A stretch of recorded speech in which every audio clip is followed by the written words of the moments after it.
سرسبین جبین عرشوی او بکلا سترسترگو یو نظر باندی وکڑا ستا دیدن تیم لڈیر مودو تا گئے لالہان دزل میرم پخبل کا تکڑا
نن وای د کور ته ځم ورځ د مالګې د مې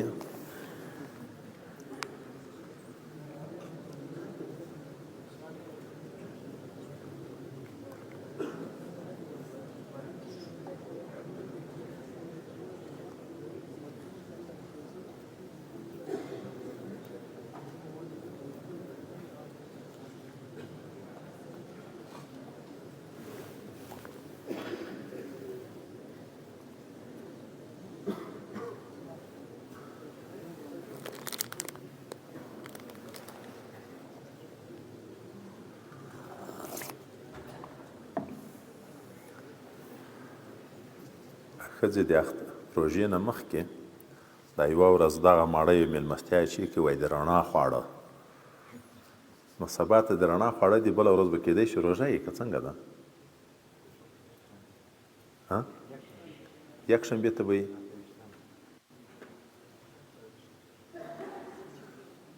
میاشت خو یې د جمترۍ د 29 شپو لیکلې ده.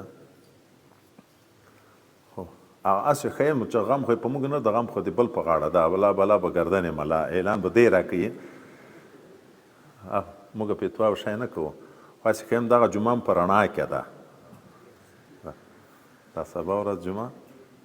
نو که نن څوک ځي پخې مخې اچوي کالي بدلوي ښه کوي.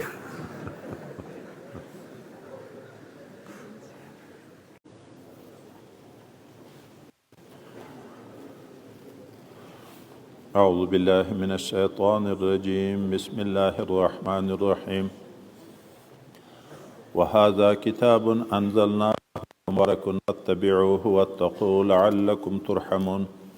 اللهم صل على سيدنا محمد وعلى آل سيدنا محمد وبارك وسلم عليه. وهذا كتاب دا قرآن عظیم شان یو کتاب ده انزلناه چې موږ نازله کړی ده مبارک ډېر برکتناک ده ډېر ګټور ده فتبعوه تاسې متابعت وکړئ د دغه قرآن عظیم شان او واتقوا وویرېږئ د عذاب د خدای پاک نه د مخالفت د قرآن عظیم شان نه ځان وساتئ که د قرآن عظیم شان نه مو مخالفت وکړو بیا د عذاب لایق ګرځئ لعلکم ترحمون د مخالفت نه ځان وساتئ چې په تاسې د الله رحم وکړی شي مرحوم وګرځئ.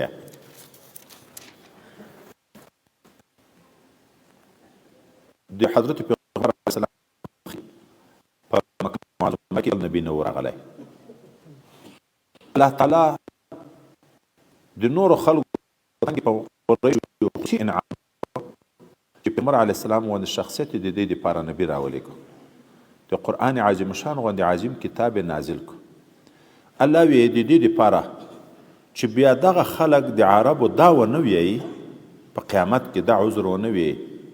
چې خدای متعالی په مخکینیو خلکو خو کتابونه نازل وو خو موږ ته خو کتاب نه و راغلی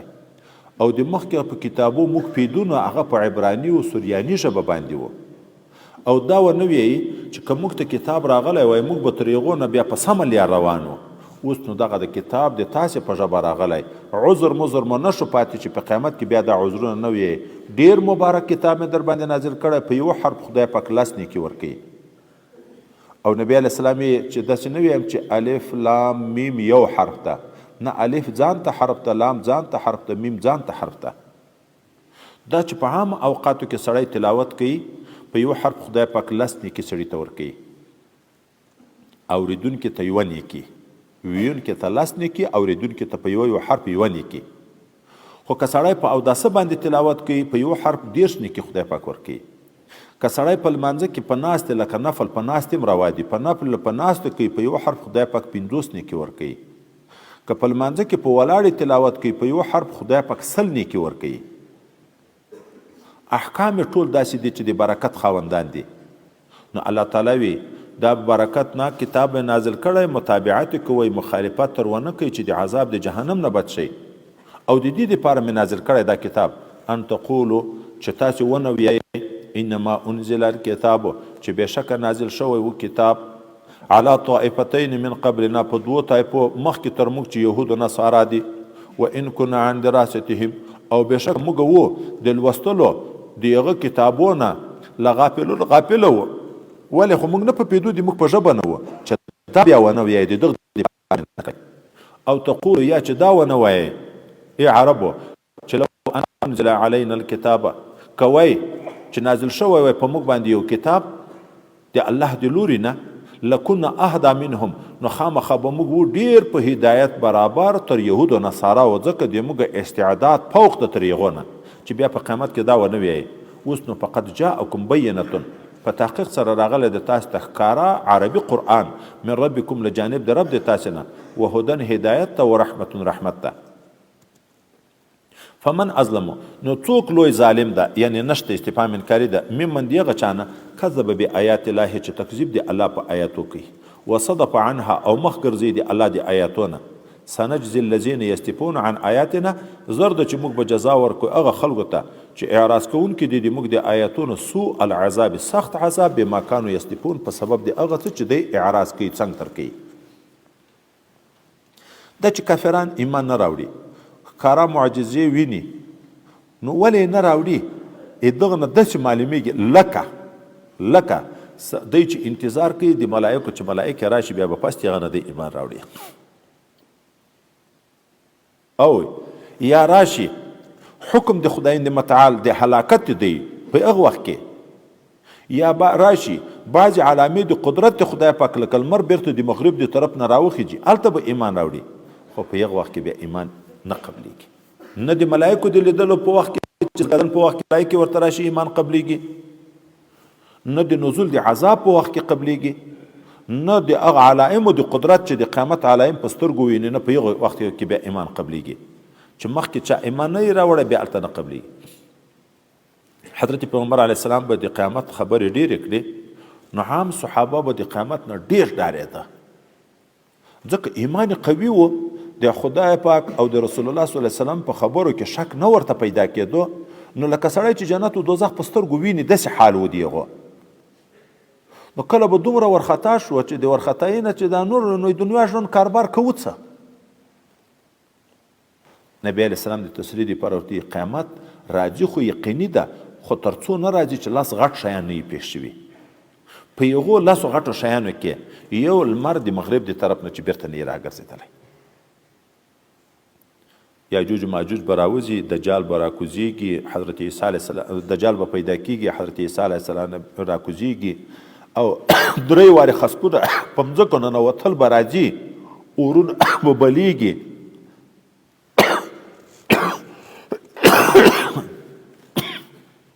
او لمر به بیرته د مغرب د طرف نه راګرځي او دابة الارض به د مځکې نه راوځي هلته به بیا قیامت راځي خو د قیامت یو د قرب علامې دي یو د قیامت وقوع علامې دي بیا قیامت غټې علامې کنکۍ علامې تقریبا اوس اکثره موجود دي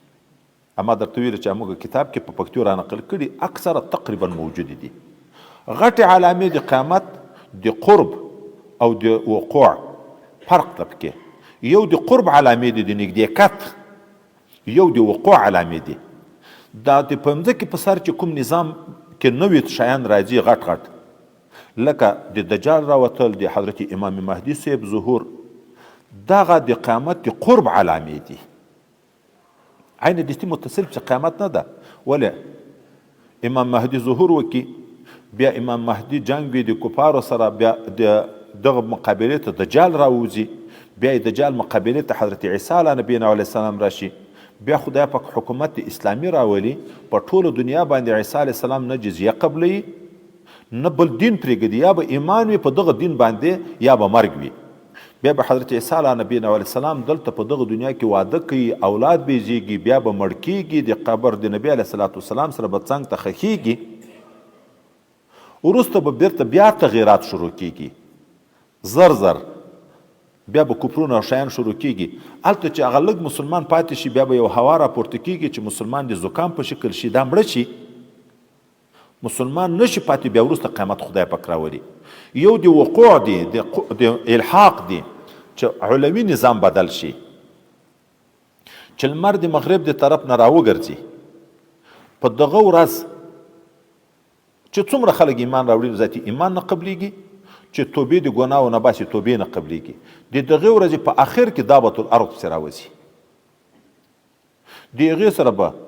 د حضرت موسی علیه نبینا علیه السلام عصا او لکڼه وي مهر به د سلیمان علیه نبینا علیه السلام ورسره وي چې د توبې دروازه بنده شو نور ایمان نه قبلیږي دا په دنیا کې موجود مسلمان او کافران بیا د دغه دابة الارض په واسطه خدای سره جدا کوي د چا ټنډې ته د مسلمان چې او وینیسي هلته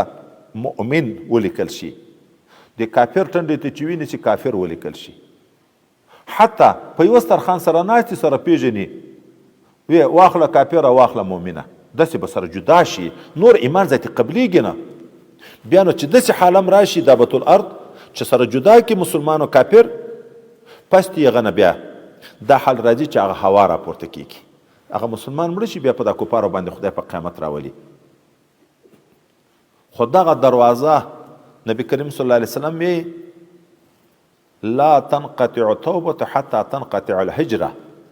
توبه نه قطع کیږي تر څو هجرت نه قطع شوی. ولا تنقطع الهجره حتى تطلع الشمس من مغربها، تر هغه وخت پورې هغه نه هجرت نه ختمیږي چې لمر د مغرب د طرف نه راختلی، چې مغرب د طرف نه لمر بیرته راوخوت ذاتي نور سلسله ختمه شوه، نور بیا توبې مبینه قبلیږي. نو دغه خلک چې د ایمان اوس نه راوړي دغه نو دې څه مطلب ده؟ آیا ملایکو ته ګوري چې ځلکدن وخت راشي ایمان راوړي، د خدای د عذاب نزول ته انتظار کوي، کل مرختونه چې بیرته په یغه وخت کې خو بیا ایمان قبلیږي نه.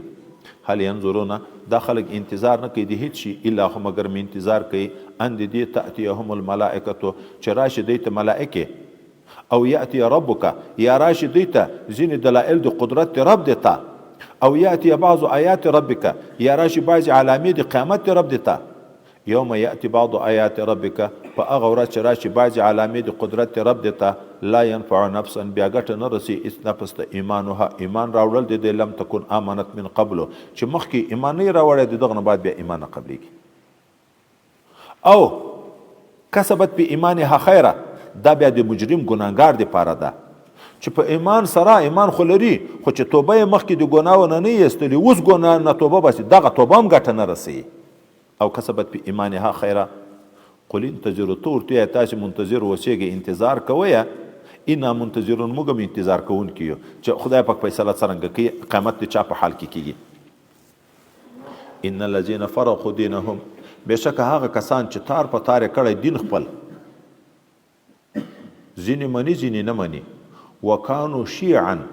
او شول دی ډلې ډلې لست منهم په شیء نه ته د دې نه په هیڅ شي کې یعنی تعرض ما ورته کوه د دغه مراد يهودي چې دوه او یا ډلو باندې وشل شوی وو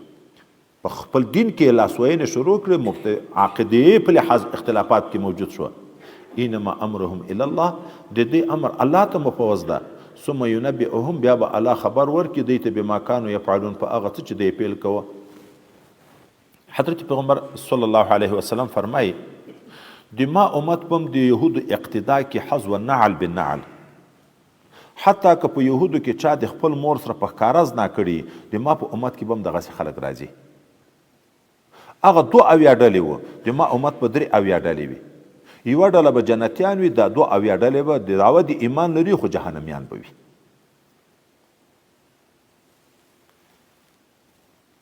دا پیښیږي دعوه د اسلام هر څوک لري خدا چې ورته چا ایمان قبول ده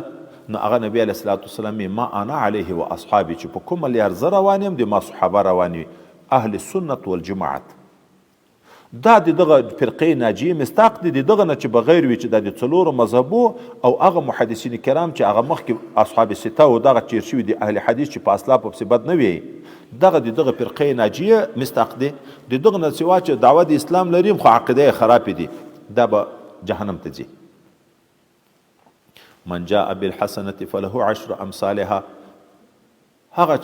چې راتلو وکړه دی ویني کې نو دته جزای لاس چند باندې ده. ومن جاء بسیئه او که څوک راتلې وکړه په یوه بدي فلا یجزا یغه ته بدله نه ورکول کېږي الا مثلها مګر په مثل د بدي د باندې وهم لا یظلمون او په دې به ظلم ونه شي چې د مسلمان ثواب ورکم شي د کافر عذاب ورکم شي زیات شي. اوس خدای دې متعال وي من جاء بالحسنتين څوک چې راغی سره له نیکي چیرې راغی دلته مفسرین نقطه ذکر کړي قیامت ته راغی نیکی تر قیامت را ورسوله که نیکی کړي بیرته په دنیا کې ختمه کړي لا تبطلوا صدقاتکم بالمن والاذى خو هغه د لاړه ختمه کړه یو وارې صدقه وکړه بیا بیرته په سړي احسان باري یا سړي ته ضرر ورکي دا خو قیامت ته ونه رسېده. من جاء بالحسنات څوک چې تر ما راغی قیامت ته د نیکۍ سره راغی نو بیا کم از کم یو پلسه بدله ده. نور د اخلاص په انداز تفاوت ده یو په لسه یو په سله یو په وسوه یو په ولکه دغه چې پسې زیاتېږي د اخلاص په انداز. دوم جانب کې څوک چې راغی قیامت ته سره له ګناه که چا په ګناه نه په دنیا کې توبه ایستلې بیا هم ختمه شوه اتایب من الذنب کما لا ذنب له نه چې بې توبې مړ شو بې توبې مړ شو توبه یې ونه ایسته تر قیامت یې ګناه ورسره راغله بیا نو الله دغه مجرم سره د عدل معامله کوي د یوې ګناه یوه سزا ورکوي او د مسلمان سره د رحم معامله کوي، د فضل د احسان معامله کوي، د یوې نیکۍ کم از کم یو په لسه بدله ورکوي. قل انني هداني ربي، ته ورته ووایه دغه متفرقو ډلو ته چې ما ته خو الله هدایت کړی ده چې رب دې ما د الی صراط مستقیم لیارې برابرې ته. هغه لیاره برابره چې ده دینا قیما هغه دین برابر ده ملت ابراهیم چې هغه ملت ابراهیم علیه السلام ده، حنیفا په داسې حال کې چې ابراهیم علیه السلام د هر باطل نه مائل و د حق په لوري، و ما کان من المشرکین، نه و د جملې د مشرکینو نه. یهود مشرکین دي، نصارا مشرکین دي، ځکه د خدای پاک سره شریک مني. تو ورته ما ته خدای د صراط مستقیم هدایت کړی، د ابراهیم علیه السلام په ملت برابر کړی، هغه حنیف و، مشرک نه و، په صراط مستقیم باندې و. قلت دیت ویا ان صلاتي و نسکی، بشک لمونځ د ما، قربانی د ما، عبادتونه د ما، نسک په دومه معنا عامه معنا، و محیای ژوند د ما په صالح عمل، و مماتي مرګ د ما په صالح عمل، لله دا ټول الله لري دی رب العالمین چې دی رب د ټول عالم ده، لا شریک له، هیڅ شریک نشته الله تعالی لره. وبذلک په دغه توحید باندې امرت زه مامور یم، و انا اول المسلمین، زه اول د مسلمانانو یم.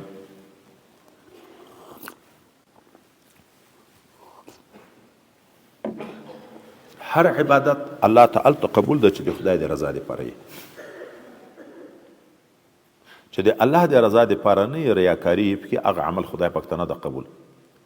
قل اغیر الله ابغي، ته دوی ته ووایه چې آیا غیر د خدای پاک نه زه وغواړم ربا بل خدای، او حال ده وهو رب کل شیء، دا الله رب د هر شي، د بل معبود شته نه، نو د چا بل خدای ومنم. ولا تکسب کل نفس، کسب نه کوي د بدۍ هیڅ نفس، الا علیها مګرم په ضرر د خپل ځان کوي. ولا تزر وازره وزر اخرى، نه باري هیڅ نفس ګناهګار ګناه د بل نفس، هر څوک خپل بار وړي. ثم الى ربكم مرجعكم، بیا رب د تاسو ته رجوع د تاسو ده، فینبئکم تاسو ته به خبر درکړي بما کنتم فيه تختلفون، په هغه څه چې تاسو اختلاف کې کوئ. هر نفس چې ګناه کوي په ضرر د خپل ځان کوي، په قیامت کې د د ګناه بار بل څوک نشي اخیستی. دا موږ تاسو بعضې خلک نه دي، څوک دعوت ورکوي ګناه ته دعوت ورکوي، بیا چې هغه ورته چې دا ګناه ده، دی چې وایي خوره ګناه دی د ما په غاړه، دا کار وکړه ګناه دی د ما په غاړه. څه معنا؟ خدای مو دې وساتي چې زه زورور یم، په قیامت کې ما ته څوک عذاب نشي راکولی. دا خبره غلطه دي. څوک هم د بل چا د ګناه پیټی نشي اخیستی، هر سړی به په خپله ګناه نیولی. او خو یوه خبره بله شته، چلته موږ تاسې حدیث مبارک ویلی بار بار، من سن سنتا سیئتا، چا چې د ګناه بنیاد کیښی، بیا چې څومره خلک ګناه کوي، په هغه ټولو ګناهګارو کې دی په ګناه کې ورشریک ده که نه ده ورشریک، نو ظاهره سړي ته خیال داره چې خو هغه د نورو ګناه پیټی په ده راغی. وایي نه، یو دغه فرق ده. دغه معنا دا ده چې تا د ګناه پیټی د ما په غاړه، نو تا ته به عذاب نه وي. نه، هر سړی په خپله ګناه نیول کېږي، او هلته چې هغه ته د نورو په ګناهو کې ورشریکېږي، هغه خو د تسبیب په حیثیت، هغه خو د سبب جوړ کړی، هغه هم د ده عمل ده، د سبب په انداز یې نیسي، د عمل پر انداز خو یې نه نیسي. تسبیب یې ده کړی ده، د سببیت په انداز د بل په ګناه کې مشرکېږي. لکه د نیک عمل بنیاد چې کېږدي، بیا چې څومره خلک نیک عمل کوي، دا هم ورسره شریک دی د تسبیب په سبب، خو سبب یې دی جوړ شوی ده.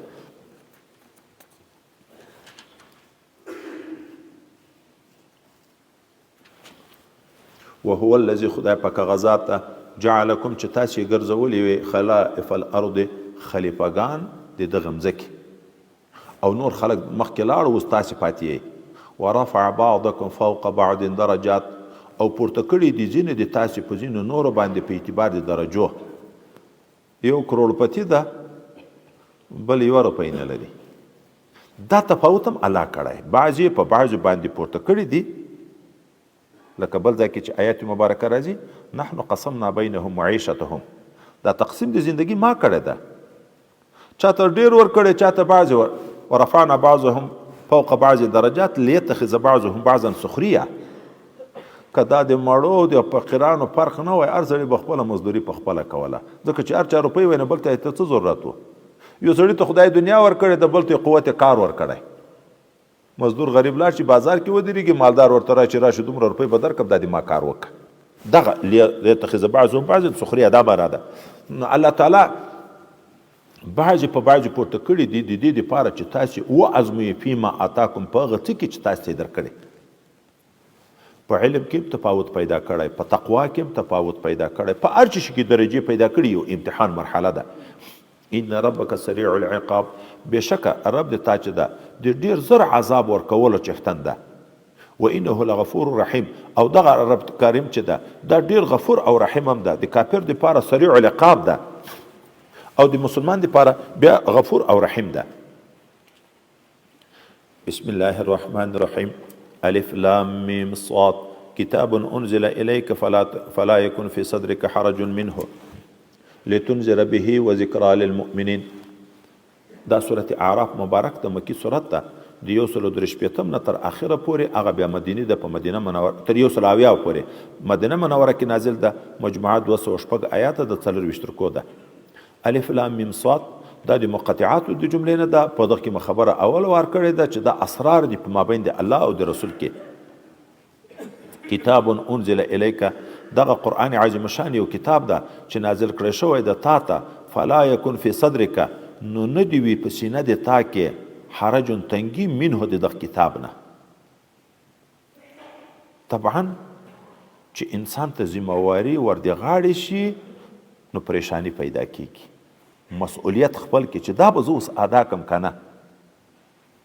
حضرت نبی کریم صلی الله علیه وسلم هغه وګت حدیث د بخاری شریف چې اول ورځ واحه په در راغله چې بیبي مبارکه ته راغی چې زه خو وډار شم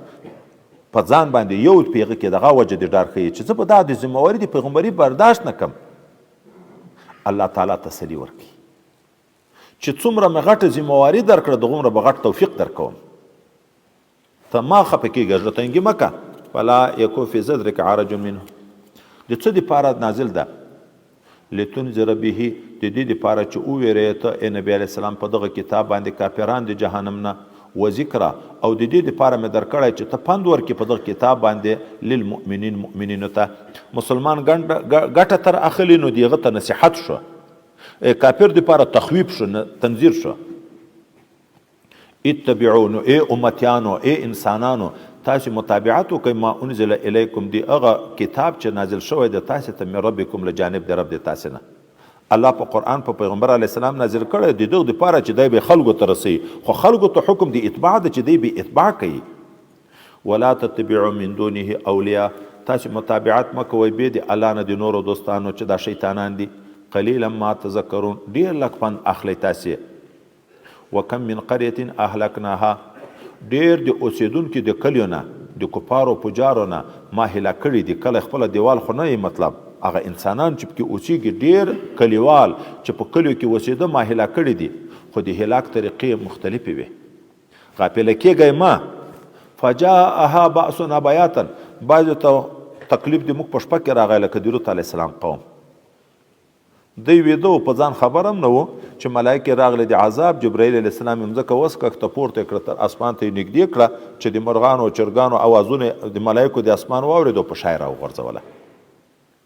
او هم قائلون یا د قیلولې په وخت کې لکه د شعیب علیه السلام قوم د غرمې په وخت کې د آرام په وخت کې په دې باندې عذاب راغی خو ګورئ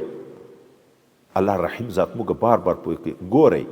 هغه خلکو چې د ما مخالفت وکړه ما خو تباه کړه خو د تباهي په وخت کې د دوی څه وس و څه یې وکړه صرف زاره یې کړې او زاره یې نه بلکې اقرار یې په خپلو جرمو کو موږ ظالمانو نه دا معنی خدای ته مه معاف کړې خو په دغه وخت کې نه معافي بیا نه کېږي نو تاسې هم وډار شئ داسې نه چې عذاب در باندې راشي بیا هلته اقرار په خپل جرم کوي چې خدای اوس مې معاف کړې ما خو ګناه کړې ده نه هغه بیا هغه وخت کې نه معاف کېږي فجاءها بأسنا بیاتا په شپه کې او هم قائلون یا د غرمې په خوبي ده خو فما کان دعواهم نو وینا د دی اذ جاءهم بأسنا کله چې راغی دوی ته عذاب د موږ الا ان قالوا مگر همدا چې دی ویل انا كنا ظالمین بېشکه موږ ظالمان یو په خپل ځان اقرار ده چې موږ د رسولانو تکذیب چې کړی موږ ظلم کړی ده اقرار دا معنا ده توبه چې سړی باسي اعتراف په ګناه کوي چې د مانه دا ګناه شوی نو بیا به توبه باسي چې ځان خو مجرم وبولي دا په واقع کې توبه ده خو توبه د عذاب په وخت کې خو نه قبلیږي فلنسألن الذين ارسل الیهم ولنسألن المرسلین. الله تعالی وی خامخه موږ به پوښتنه وکړو د هغه خلکو نه چې هغو ته رسولان ورلېږل شوي دي، یعنې د امتیانو نه به پوښتنه وکړو، ولنسألن المرسلین، او د لېږل شوي پیغمبرانو نه به هم پوښتنه وکړو.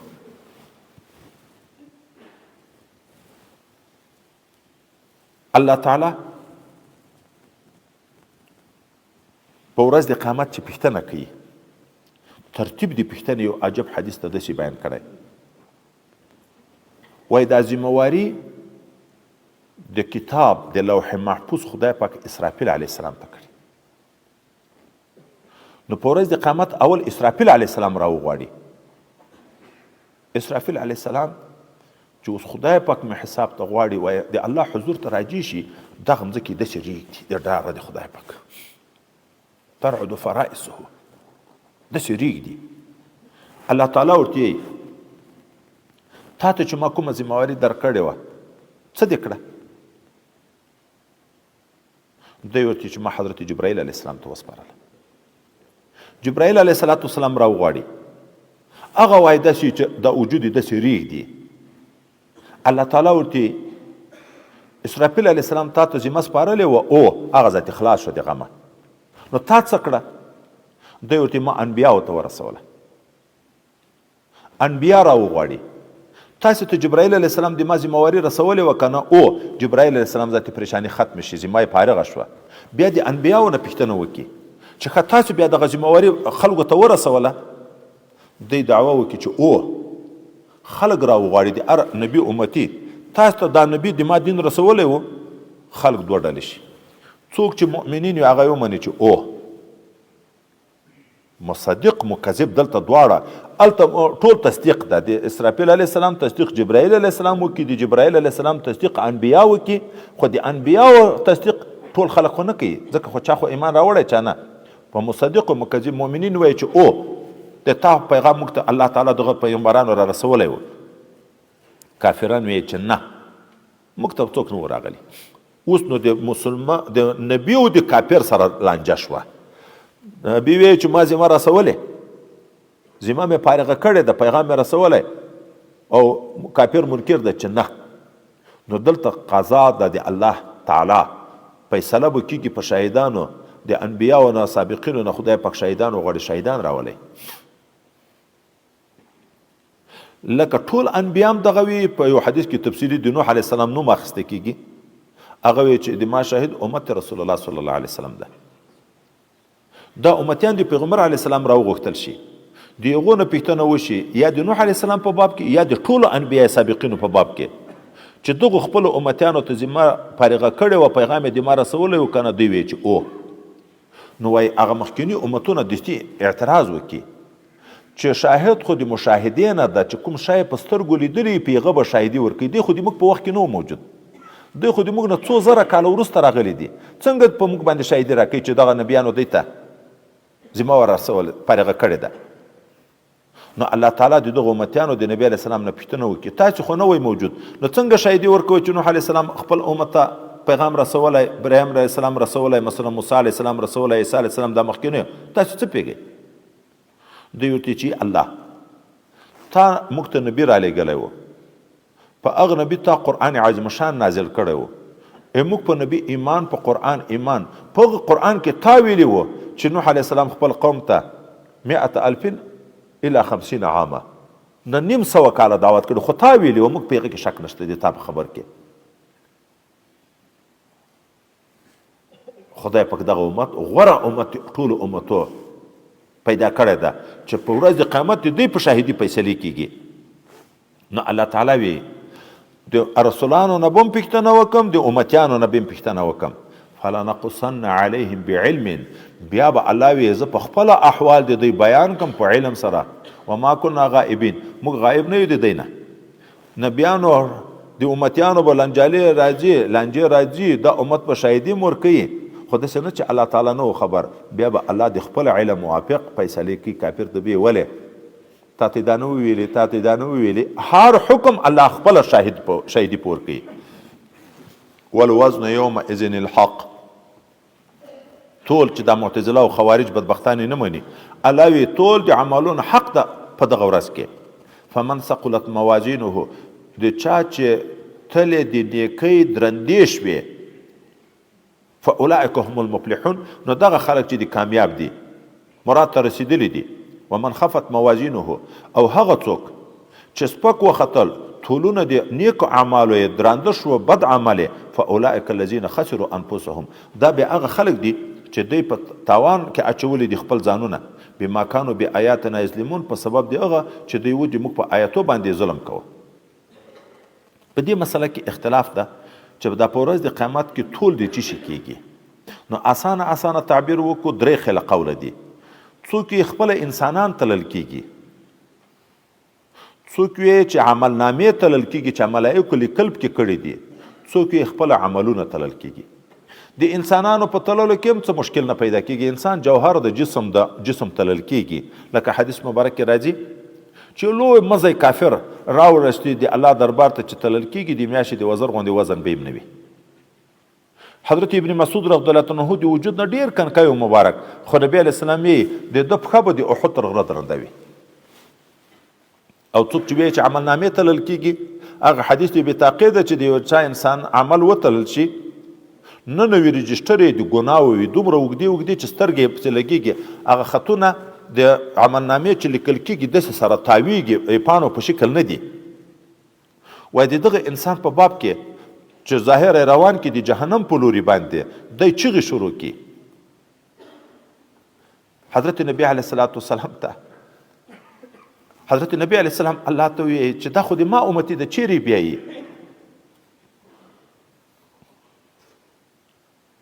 وایي د ده نیک عمل نشته خو نن نوي رجسټر یې د ګناه ډک دي پیغمبر علیه السلام یې د ما سره یو عمل شته یو حدیث داسې راغلی وایي ځان لاس کې یو کنکی کاغذ راوباسي چا چې یو وارې په ټول عمر په پیغمبر علیه السلام درود ویلی هغه پیغمبر علیه السلام ساتلی وایي هغه راوړي بیرته چې بیا په تله کې کېږدي دغه کاغذ ورسره کېږدي نو بیرته دروند شي نیکۍ اعمالو طرف یې بیا جنت ته بوځي او یو حدیث د بطاقې خو د کلمې شریفې ده چې کلمه یې ویلي په کوم کاغذ به هغه لیکلي هغه به درنده شي په هغه نن وي رجسټر باندې دریم چې اعمال تلل کېږي نو دوی اعمال اعراض دي خبره وشوه تیت شوه لاړه عمل وشو لاړ دا څنګه تلل کېږي نو په ورځ د قیامت د اعمالو نه خدای پاک اعیان اجسام جوړوي پرون سبق کې موږ نه وی ویلې چې انسان چې د قبر نه راپورته شي دته په یو نیک صورت ښایسته خوشبویه حال کې یو څوک راشي او ورته زیری ورکوي څوک د نیک عمل یا په بد شکل بدبویه شکل کې څوک ورته راځي څوک د بد عمل خو عمل نه د جسم جوړیږي هغه تلل کېږي ولقد مکناکم فی الارض په تحقیق سره موږ قدرت او تصرف درکړی د تاسو ته په ځمکه کې وجعلنا لکم فیها معایشه موږ ګرځولې دي د تاسو لپاره په دغه ځمکه کې اسباب د زندگی قلیلا ما تشکرون خو ډېر لږ تاسو شکر گزار یاست د الله د نعمتو شکر نه باسئ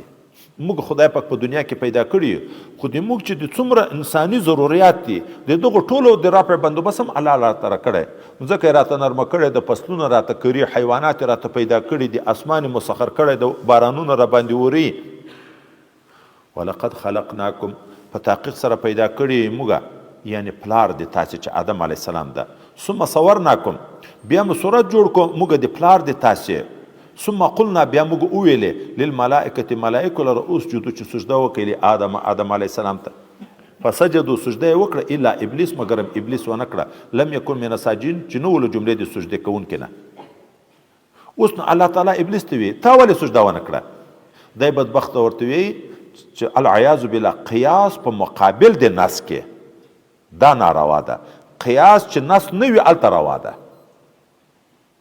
چې قرآن کې دلیل نشو پیدا حدیث کې نشو پیدا بیا اجتهید پې رایي د نس موجود د الله ورته امر ورته کې الله چې سجده وکړه دی نه قیاس کوي زه تر ده نه خیر یم ولې زه د اور نه پیدا یم او دی د خاورې نه اور نوراني ده او خاوره ظلماني ده نو نور د ظلمت نه د تیارې نه بهتر ده زه تر ده نه بهتر یم نو العیاذ بالله په الله اعتراض کوي چې تا بې ځای حکم ورته وکړه او دغته نه ګوري اور که ظاهره نوراني ده خو اور سبب د تباهی ده هر خیلی ښه شی ور واچو سوځي ختموي انسان چې د اور طبیعت واخیست تکبر یې وکړو اور کې طرفو د پورته طرف ته زور وایي د انسان انجام هم دغه اور بیا په دغه اور کې به سوځي جهنم ته به ځي په دغه اور کې به سوځي په مځکه کې تواضع ده چې په انسان کې تواضع راله جنت ته به ځي په مځکه کې امانتداري ده خدای متعال په دغه مځکه کې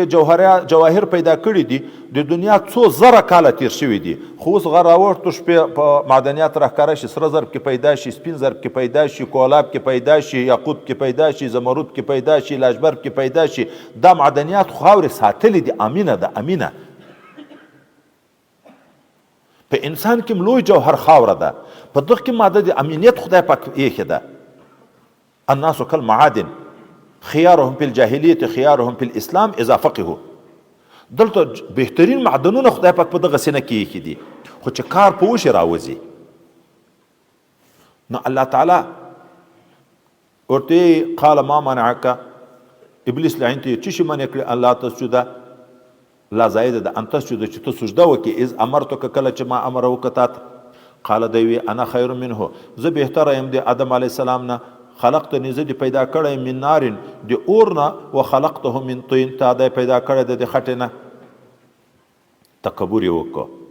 لویي یې وکړه الله تعالی د استی حکم نازل کړ قال فاهبط منها اوزه د دغه جنت نه فما یکون لك ان تتکبر فيها بیا تا ته نه د مناسب چې پروت ما په کور کې یو تکبر کوي مخکې مو ویل حدیث چې چا په زړه کې د ذرې غوندې تکبر جنت ته نشي تللی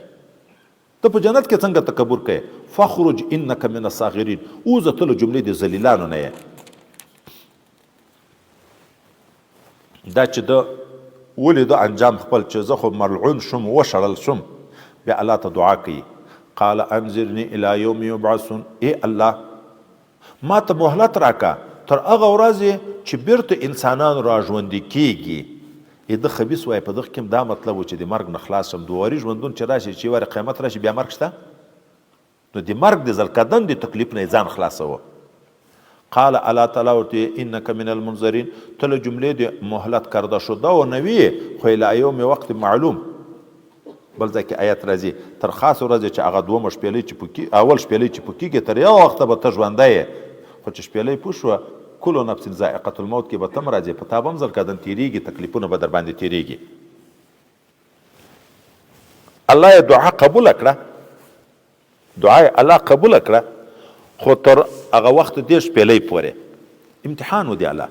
خو دغه ځای کې ضمناً یوه بله خبره تفسیر لیکي وایي ګوره دا قبولي د دعا دا دلیل د اجابت د قبولي د دغه انسان نه ده چې د چا دعا قبلیږي نو خلک وایي چې دا لوی بزرګ ده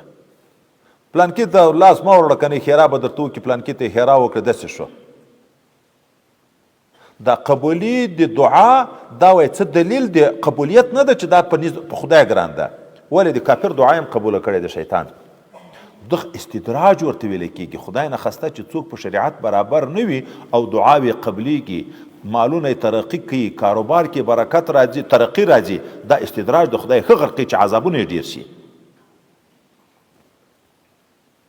او اصلي قبولي چې ده هغه د تقوا په لحاظ ده انما يتقبل الله من المتقين د اخرت ګټه ده د دنیا قبولي دا وای د شیطان او د کافر د پاره مرضی دا خو په دنیا کې قبولي و قیامت کې ګټه شته د شیطان دنیا کې خدای سوال قبول کو تر زلکدنه تر اول شپېلې پورې به دایم ژوندی وي چې زړه مطمئن شو چې د مرګ نه خو خلاص شم بې ادبه ته اوس ګوره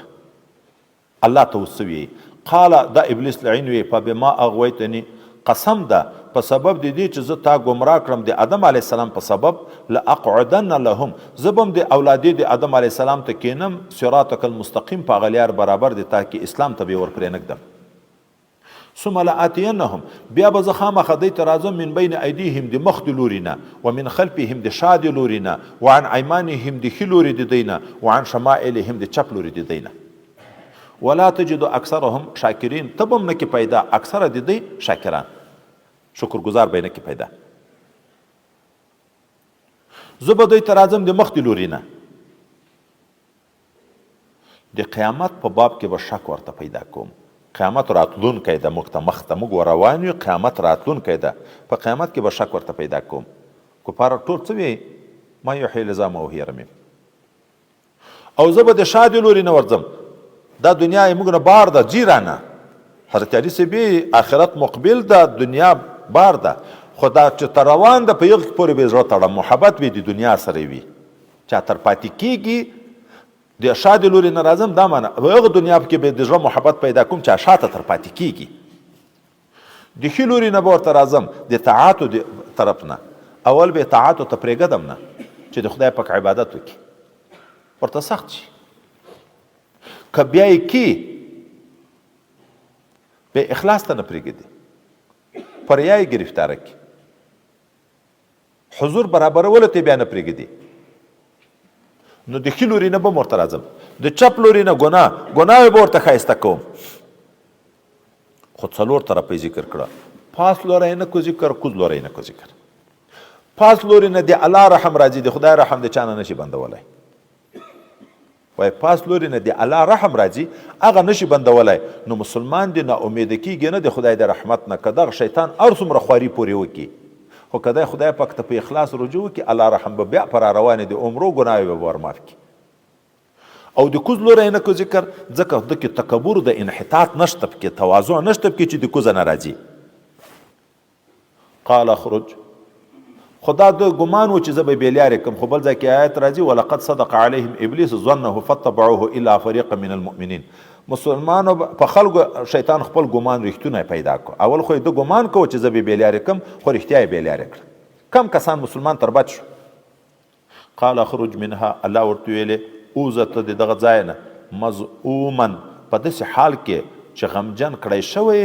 مدحورا رټل کړی شوی خو ته خو ویایې چې زه به د اولاده د آدم علیه السلام هم په سمه لار پرې نږدم خو هغو ته خو زه نه بیان ورلیږم کتابونه ورلیږم خو که هغه د ما نه منل د تا یې منل بیا نو د ما هم قسم د الله مو دې وساتي لمن تبعک منهم د ما دې قسمي کوم انسان چې د تا متابعت وکړي دغه انسانانو نه لاملأن جهنم منکم اجمعین چې زه به د تاسې شیطانانو او د دغه انسانانو نه بیا جهنم ډکوم بیا ما داسې عذاب هم درته تیار کړی ویا آدم اسکن انت وزوجک الجنه ای آدم علیه السلام اوسېږه ته او بیبي د تا په جنت کې فکلا خورئ من حیث شئتما چیرې مو چې خوښه وه د جنت کومه میوه چې خورئ هغه خورئ خو ولا تقربا هذه الشجرة دغه خاص ونې ته ورنږدې نه شئ فتکونا من الظالمین بیا به شئ له جملې د ظالمانو نه په خپل ځان باندې فوسوس لهما شیطان خو قسم کړی چې زه به په لار پرې نږدم نو وسوسه یې واچوله آدم علیه السلام او حوا انا ته شیطان لیبدی لهما چې ښکاره کړي دوی ته ما هغه څه وري عنهما چې پټ دي د دوی دواړو نه چې هغه عبارت من سوآتهما د شرمګاو د دوی نه وایي تر دغه وخته آدم علیه السلام حوا نه خپل عورتونه هم نه ولیدلي یو د بل عورت هم نه ولیدلی الله په جامه کې پیدا کړي وه هغه وسواس څنګه ور واچوه دا د وسواس تفسیر ده وقال دغه ابلیس لعین وویلې د انسان په شکل شو آدم علیه السلام او حوا انا ته وی زه د تاسې نه مخکې خدای پاک پیدا کړی یم ما ته ډیر علم په هر څه موجود ده د الله چې منې کړي د دغه ونې نه هغه د دغه غرض دپاره چې که ویې خورئ بیا به تاسې نه یا ملایکې جوړ شي یا به همیش ژوندي بیا به په جنت کې دغه وجې نه یې منې کړې نو دا معنه العیاذ بالله د خدای پاک همیش نعمت نه در باندې لورېږي ځکه یې منې کړې یې وقال ما نهاكما ربكما تاسې نه یې منې کړې رب دې تاسې عن هذه الشجرة د دغه ونې نه الا ان تكونا ملکین مګر هم د دغه دپاره منې ده که ویې خورې تاسې به ملایکې شئ او تکونا من الخالدین یا به له جملې د خالدینو نه شي چې همیشه به په جنت کې دوی ویې چې نه الله خو دې موږ رب ده غفور او رحیم ذات ده ابه ولې موږ د نیک د داسې شي نه منې کوي چې په موږ باندې راحت وي وقاسمهما قسم ورته وخوړ د خبیث چې انی لکما لمن الناصحین زه تاسې لره جملې د خیر خواهانو نه یم وایي آدم علیه السلام و حوا انا د الله په نوم قسم په دروغ چیرې نه و لیدلی نه یې تصور کې راتله ځکه یې خطا کړه فدلهما بغرور ښوونه یې وکړه دوی ته په دوکه سره فلما ذاقا کله چې دوی دواړه وڅکله الشجرة هغه ونه بدت لهما سوآتهما دستي د جنت جامې تر لرې شوې عورتونه یې ښکاره شو او انسان فطري صفت دا ده چې د عورت په لوڅېدن شرمېږي نو د شرمه جنت جامه ته لرې شوه نو دوی د جنت پاڼې راخیستې دا د انځر پاڼې غټې غټې دا یې راخیستې په خپلو عورتو باندې داسې نښلولې چې یو بل عورت ونه وینو وقسمه فبدا لهما ربهما فلما ذاق الشجرة بدت لهما ښکاره شو دی ته سوآتهما شرمګاوې د دی وتفقا دوی دواړو شروع وکړه یخصفان علیهما چې نښلولې په خپلو ځانو باندې من ورق الجنه د پاڼو د جنت نه هره ګناه دا د عورت لوڅېدن ده خدایم دې وساتي ځکه خو په قیامت کې به شرمېږي لکه په دنیا کې چې سړی عورت لوڅ شي په شرمېږي په قیامت کې به ګناه ښکاره کېږي په شرمېږي به وناداهما ربهما آدم علیه السلام او حوا انا ته غږ وکړو رب د دوی الم انهاکما عن تلکما الشجرة ما تاسې دواړه نه وې منې کړی د دغه ونې نه واقل لکما ما نه و درته ویلي تاسې ته چې ان شیطان لکما عدو مبین چې شیطان د تاسې ښکاره دښمن ده ګورئ د دغه به نه منئ موږ ته ټولو ته خدای پاک په قیامت په دنیا کې دغه ویلي دي که نه دي ویلي د بېګا صورتونو کې چې تلاوت کېده د ما عبادت کوئ دا صراط مستقیم دی د شیطان ما منه ولې ما تاسو ته نه دی ویلي دا چې حضرت آدم علیه السلام او حوا انا په اجتهادي خطا کې واقع شوه خطا د امت معاف ده خو انبیاو ډېر غټ شان ده د خدای نه ډېر ډارېږي تعبیر په ظلم د ځان نه کوي الله هم د دوی په باب کې سخت الفاظ ویي دوی ته خدای تلقین د توبې وکړه قالا دوی دواړو ویل ربنا ظلمنا انفسنا ای رب دې موږ ظلم کړی د په خپلو ځانو باندې و ان لم تغفر لنا که ته موږ ته مغفرت ونه کړې وترحمنا په موږ رحم ونه کړې لنکونن من الخاسرین موږ به شولو جملې د تاوانیانو نه قال اهبطوا الله وی کوز شئ تاسې جمع صيغه ذکر کوي آدم علیه السلام و حوا انا خود ودي جمع ته یا وای د اولادی په لحاظ د دوی په ملا کې په نفس کې خو خدای ماده یې ښې ده د اولاد او یا ده چې دوی و یو شیطان یو مار وای آدم علیه السلام ته الله چې ویلې چې ولې ما نه وې منې کړې ده ورته ویلې چې حوا انا را باندې وخوړه حوا انا ته ویلې چې ولې ده ورته ویلې چې شیطان را باندې وخوړه شیطان ته ویلې ولې ته چا راوړې دلته زه مار راوړم دی خو الله ایستلی و مار په خوله کې راننه ایست نو الله شیطان ته ویلې ته خو ټول عمر رټل شوی ځای د جهنم مار ته ویلې خیانت یې وکړه د تا پښې مار وایي اصلي پښې درلودې پښې به درنه پرې کم نو په سینه به ځې چې چیرې دې څوک پیدا کوي په دا سر به دې ولې په دې ګمردارۍ به دي حوا انا ته ویلې تا چې دغه د دانا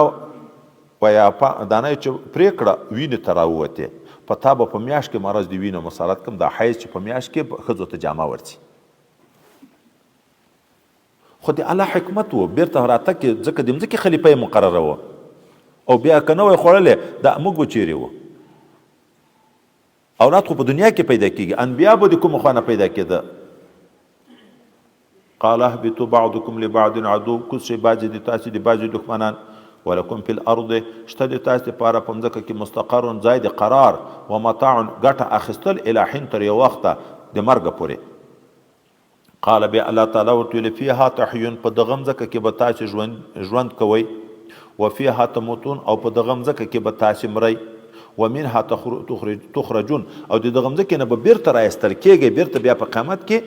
بیا رایستل دي دلته بیا پاتې کېدن په ټول عمر کې دپاره نشته قبر کې هم امانت زندګي ده تاسې خو په صورت ولاړ وئ که نه ما ویل نن سبق کې ډېرې خبرې نه وي خیر که لږ ور واوړي نور خو طالبان وسواسیان دي تر ابتدا نه انتها ته سودا یي چې کتاب شروع کړي یو 2-3 ورځې اول مقدماتي خبر بیا آخر حسابوي چې څه وخت به خلاصېږي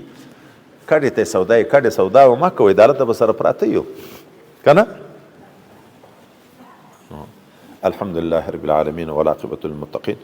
والصلاة والسلام على حضرة رسوله محمد وعلى آله وأصحابه أجمعين اللهم اهدنا الصراط المستقيم صراط الذين أنعمت عليهم غير المغضوب عليهم ولا الضالين آمين ربنا لا تؤاخذنا إن نسينا وأخطأنا ربنا ولا تحمل علينا إسرا كما حملته على الذين من قبلنا ربنا ولا تحملنا ما لا طاقة لنا به واعف عنا واغفر لنا وارحمنا أنت مولانا فانصرنا على القوم الكافرين. ربنا ظلمنا أنفسنا وإن لم تغفر لنا وترحمنا لنكونن من الخاسرين. ربنا ظلمنا أنفسنا وإن لم تغفر لنا وترحمنا لنكونن من الخاسرين. ربنا ظلمنا أنفسنا وإن لم تغفر لنا وترحمنا لنكونن من الخاسرين. ربنا آتنا في الدنيا حسنة وفي الآخرة حسنة وقنا عذاب النار وأدخلنا الجنة مع الأبرار يا عزيز يا غفار يا رب العالمين. ربنا توفنا مسلمين والحقنا بالصالحين. خدای متعال موږ ټول ته خپل رضا نصیب وګرځي. ټول طاعات عبادات بندگی مو په خپل دربار کې قبول وګرځي. د ټولو کړه ګناهونو مو مغفرت نصیب وګرځي. د ژوند خدای پاک استقامت شریعت نصیب وګرځي. رب کریم څومره مسلمانان چې موږ ته دعا وکړي یا د موږ نه دعا غواړي، اخلاص کې، محبت کې، خدمت کې، معاونت کې، د ټولو په شر دروس حاجتونه دینی او دنیوي د غیب د خزانونو پوره کړي. الله د ټولو مدارس او حفاظت وکړي، د خانقاه او حفاظت وکړي، د مسلمانانو حفاظت وکړي. خدای متعال د موږ دغه اسلامي نظام ته د شریعت په چوکاټ کې خدای پاک دوام او ثبات نصیب وګرځي. موږ امیران ټول په شریعت مستقیم وګرځي. توفیق د ښه طاعت او د ښه عبادت او د ښه بندګي په ښه اخلاص ورته نصیب وګرځي. د هر قسم ظلم او تعدا او خیانتونو حفاظت نصیب وګرځي. موږ ټول ته خدای د نعمت شکرانې توفیق نصیب وګرځي. خدای پاک د امن او د سکون او د خوشحالي زندگی موږ ته د تا د عبادت او د بندگی زندگی موږ ټول ته نصیب وګرځي. الله طرفت العين وقلم خپل نفسه ته مسپاره. جزا الله عنا محمدا صلى الله عليه وسلم بما هو أهله. سبحان ربك رب العزة عما يصفون وسلام على المرسلين والحمد لله رب العالمين. آمين يا رب العالمين. جواب بیکار الفاظ د قوم مشرانو استعمال کړي دي. منشه دا ده وایي چې د حق مقابله کوي اکثره هغه خلک کوي چې په دوی کې تکبر او استغنا موجود دی، مال ډېر وي، په خپل عزت ډارېږي. کنی خو بدبختان دي. اوس موږ هم مخکې نه ویلې چې اسلام د چا عزت ورکموي نه ورزیاتوي. اسلام خو د خلکو عزت زیاتوي کموي نه. خو چې ایمان راوړي دغه سردار د قوم نبی کریم صلی الله علیه وسلم ته به د یو قوم خلک چې راغله مسلمان به شو، په قوم کې به چې کوم یو مشر و هغه به بیرته ورته امیر او سردار مقرر کړ. حضرت ابو سفیان رضی الله عنه د مکې معظمې د فتح د مکې په ورځ ایمان راوړ. مخکې ایمان نه و راوړی، تر دغه وخته ورسره جنګېدو. خو لیکن څومره اعزاز یې ورکړ دغه قوم ته چې څوک هم پناه حرم ته یوسیم په امن ده، څوک هم چې پناه د ابو سفیان کور ته یوسیم په امن ده. اسلام د مشر قدر کوي، عزت ورکوي، کموي یې نه. خدای بدبختان به نه پیدا دی اسکویلی چې د موږ نه عزت ځي ختمیږي نو د نبي مقابله وکړه، او چې څومره مقابله کوي خدای ذلیله کوي. نو لقد ارسلنا نوحا، قسم د په تاقید سره لیږلی و موږ نوح علیه السلام الی قومه قوم خپل ته. فقال وی ویلی یا قوم اعبدوا الله، ای د ما قومه د یو الله تعالی عبادت کوئ. ما لکم من اله غیره، نشته د تاسو دپاره معبود غیر د دغه یو الله نه. انی اخاف علیکم، او بېشکه زه ډارېږم په تاسې باندې عذاب یوم عظیم، د عذاب دغه ورځ ډېرې غټې چې ورځ د قیامت ده. اظهار د شفقت کوي. زه دا نصیحت د تاسې دپاره کوم چې عذاب را روان ده. قال الملأ من قومه، وویلې مشرانو د ده د قوم نه، انا لنراک فی ضلال مبین، بېشکه موږ وینو تا په ګمراهي ښکاره کې. دومره بې عقل دي. هغه شفقت اظهار کوي، دی ورته ته ګمراه العیاذ بالله. قال یا قوم لیس بی ضلاله، نوح علیه السلام ورته ای قوم د ما نشته په ما کې هیڅ نوع ګمراهي، ولکن رسول من رب العالمین، لکن زه رسول یم د رب د مخلوقاتو د طرف. وبلغکم، رسوم تاسو ته رسالات ربي، پیغامونه د رب خپل. وانصح لكم، نصیحت کوم تاسو ته. مخلص یم د تاسو سره، مشفق یم په تاسو باندې. واعلم من الله ما لا تعلمون، او زه علم لرم له جانبه د الله نه په وحي سره په هغه شیانو چې تاسو علم نه لرئ. دوزخ را روان ده، په تاسو زه شفقت کوم. دلته یو بلې نکتې ته مې اشاره وکړو. دلته د نوح علیه السلام وروسته د یهود علیه السلام د دغو په باب کې را روان دي. ګورئ نوح علیه السلام ته ته ګمراه یې، دی د ځانه دفاع کوي، په ما کې ګمراهي نشته. بل ته را روان ده ته صفي، هغه وی لیس بصفاحة. خو د نبی علیه السلام شان ته چې وګوره الله دومره ګران ده چې نبی علیه السلام ته مجنون ویلی، الله یې په قسم یې وما انت بنعمت ربک بمجنون. چې نبی علیه الصلاۃ والسلام ته شاعر وي، الله وی چې نه د شاعر. چې الله نبی علیه السلام ته کاهن وي، الله وی چې نه د کاهن. چې کوم جرح په دی باندې په نبی علیه السلام باندې کوي، الله تعالی په خپل دفاع کوي. نور انبیا د خپل ځان صفایي په خپل بیانوي، خو وای د نبی علیه السلام دومره شان ده، الله ته دومره محبوب ده چې چیرې کوم نوع جرح په نبی علیه السلام کېږي، الله تعالی یې دفاع تر کوي. دی ایمان نه راوړ، د رسول خبره یې نه منله، منشه یې دا وه تم دې موږ غوندې یو انسان یې، ته څنګه نبي شې؟ خوراک یې چې کاک یې د موږ غوندې زندګي دی، دا مور نه پیدا شوې اول نه وې، که هغه نبي کېږي خو ملایکه به وي. هر نبي ګورئ دغه خبره ورته. اوس نوح علیه السلام ورته او عجبتم، آیا تاسې تعجب کوئ د دې خبرې نه ان جاءکم ذکر من ربکم، چې راغی تاسې ته نصیحت له جانب د رب د تاسې نه، علی رجل منکم، په یوه سړي د تاسې باندې. دا د تعجب خبره ده چې په موږ کې ولې نبي پیدا شو، خو هغه انسان ده، انسان ده، خو په انسانانو کې الله فرق پیدا کړی ده. الله یعلم حیث یجعل رسالته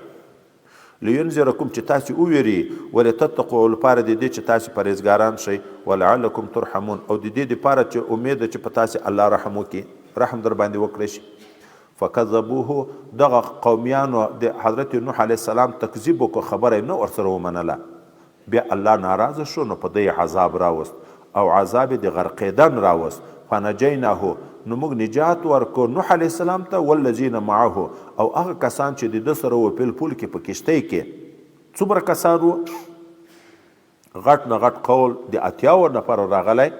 12 نفره، 6 نفره، 3 زمن، حام، سام، یافس، او د هغو ښځې کم و زیات اقوال راغلي دي، خو ډېر قول تقریبا تر 80 پورې. دغه مې بچ کړه. واغرقنا الذین کذبوا بآیاتنا، موږ غرق کړه هغه خلک چې تکذیب کوو د موږ په آیاتو باندې. انهم كانوا قوم عامین، بېشکه دغه خلک وو یو قوم ړوند حق نه لید. نوره تفصیلي قصه بیا په بل ځای کې خپله راځي. والى عاد، او موږ لېږلی و قوم د عادیانو ته، اخاهم، ورور د دی، ورور په اعتبار د نسب نه په اعتبار د دین. ګورې یو د دین ورور ګلوي د انما المؤمنون اخوة، مؤمنان ټول سره ورونه دي. یو د قومیت په لحاظ باندې دلته قومي مراده ولې خدای نبي د هغه خو ایمان هم نه لري، نو دیني ورونه خو نه دي. قوم ورور د هود علیه السلام قال یا قوم اعبدوا الله، دایم ورته ای قوم د ما د یو الله عبادت کوئ، ما لکم من اله غیره، نشته د تاسو دپاره څه خدای معبود غیر د الله نه، افلا تتقون، آیا تاسو د دغه یو خدای د عذاب نه ډارېږئ، پرهیزګاري نه کوئ؟ قال الملأ الذین کفروا من قومه، ویلې مشرانو، هغه مشران چې کافران شوي وو د قوم نه، څه یې ورته ویلې؟ انا لنراک فی سفاهة، موږ تا وینو العیاذ بالله په بېعقلۍ کې، و انا لنظنک، او موږ ګمان کوو په تا باندې من الکاذبین چې ته دروغجن یې. قال هود علیه السلام ورته یا قوم، ای د ما قومه، لیس بی سفاهة، نشته په ما کې څه بېعقلي، ولکن رسول من رب العالمین، لیکن زه چې یم رسول یم له طرف د رب د مخلوقاتو نه، وبلغکم رسالات ربي، زه رسوم تاسو ته پیغامونه د رب خپل، وانا لکم ناصح امین، زه د تاسو لپاره ناصح یم او امین یم. نور دیم څنګه انسان پیغمبر شي لکه د نوح علیه السلام مقابل کې؟ او عجبتم، آیا تاسو تعجب کوئ ان جاءکم ذکر من ربکم، چې راغی تاسو ته نصیحت له جانب د رب د تاسو نه، علی رجل منکم، په یوه سړي د تاسو باندې، لینذرکم، چې تاسو وویرئ. دلته اوس مزیده خبر بله دای ورته کی. ګورئ تاسو ته خو نږدې یو عذاب تیر شوی دی، د نوح علیه السلام د قوم حال خو درته معلوم ده، د هغه نه بعد خدای تاسو اوس په مځکه راوستلي یې، نو هغه ته فکر وکړه چې بېادبي کوي، ناشکري کوي، بیا خو به په تاسې هم عذاب راځي. واذکروا، یاد کوئ، اذ جعلکم خلفاء، چې کله الله تاسې وګرځولی خلیفاګان، من بعد قوم نوح، وروسته تر قوم د نوح علیه السلام، او دا انعام بیا په تاسې وکړو. وزادکم، زیات کړو تاسې لره، زیادت یې وکړو تاسې لره، په الخلق، په خلق کې بسطة، پراخي، وجودونه یې ډېر غټ غټ، الله دوی ته عمر وجودونه هم ډېر غټ غټ ورکړه. هغه کم قول یې دا راغلی دی چې 12 ګزه وجودونه وو، لویه تر 100 پورې خبرې راغلي دي، وجودونه یې هم در غټ کړه. فذکروا علی الله، تاسې یاد کړئ نعمتونه د خدای پاک، لعلکم تفلحون، یاد کړئ څه معنی ایمان پر راوړئ، شکر یې ادا کړئ، شاید چې تاسې به کامیاب شئ. دوی په جواب کې څه ورته قالو عادیانو ورته ویل هود علیه السلام ته اجئتنا آیا راغلی ته موږ ته لنعبد الله وحده چې موږ به د یوه خدای عبادت کوو ونظر او پرېږدو به ما کان یعبدو آباؤنا هغه خدایان چې هغه بتان چې د موږ پلرو یې عبادت کوه نه موږ هغه نه پرېږدو او که ته موږ ته عذاب دمکی راکوې ولې هلته یې وویلې لینذرکم وایي د یغ ځای نه د عذاب خبره معلومه شوه که ته د عذاب دمکی راکوې راوله د عذاب را باندې العیاذ بالله دومره زورور فاتنا بما تعدنا ته راوله موږ ته هغه عذاب چې موږ ته یې ته وعدې راکوې ان کنت من الصادقین که ته یې له جملې د رښتونې نه قال حضرت هود علیه السلام ورته ویلې قد وقع علیکم من ربکم رجس په تحقیق سره واجب شو په تاسې باندې د لورې د رب د تاسې نه عذاب وغضب غضب ولې چې ناشکري کوئ عذاب غواړئ په خوله نو په تاسې عذاب راځي اتجادلونني فی اسماء آیا تاسې د ما سره جګړې کوئ په تشو نومونو کې سمیتموها چې تاسې نومونه په ایښي دي انتم تاسې و اباؤکم او پلرو د تاسې ما نزل الله بها من سلطان چې نه دی نازل کړی الله تعالی په هغو باندې څه دلیل دویم د بتانو عبادت کوه لکه مشرکینو د مکې چې لات و منات و عزا هلته هم هغه چې وروسته بیا یو ځای کې را روان دي نصر و یعوق و فلان و فلان تش نومونه د خدایان خو نشته دغه طرف ته تاسې به عبادت کوئ فانتظرو تاسې انتظار کوئ د خپل عاقبت د خدای د عذاب انتظار کوئ در باندې را روان ده انی معکم من المنتظرین زه هم یم له جملې د انتظار کوونکي نه چې الله تعالی به د تاسې سره څه معامله کوي فانجیناه موږ خلاص کو حضرت هود علیه السلام والذین معه او هغه کسان چې د ده سره وو برحمت منا په خپل رحمت باندې وقطعنا دابر الذین کذبوا بآیاتنا او موږ پرې کو بیخ بنیاد دی هغه کسانو چې نسبت دروغې کوو د موږ آیاتو ته وما کانوا مؤمنین نه و مؤمنین دام خدای پاک تباه کړه چې په دغه باندې بیا اوه ورځې اوه شپې او اته ورځې بعد مسلط شو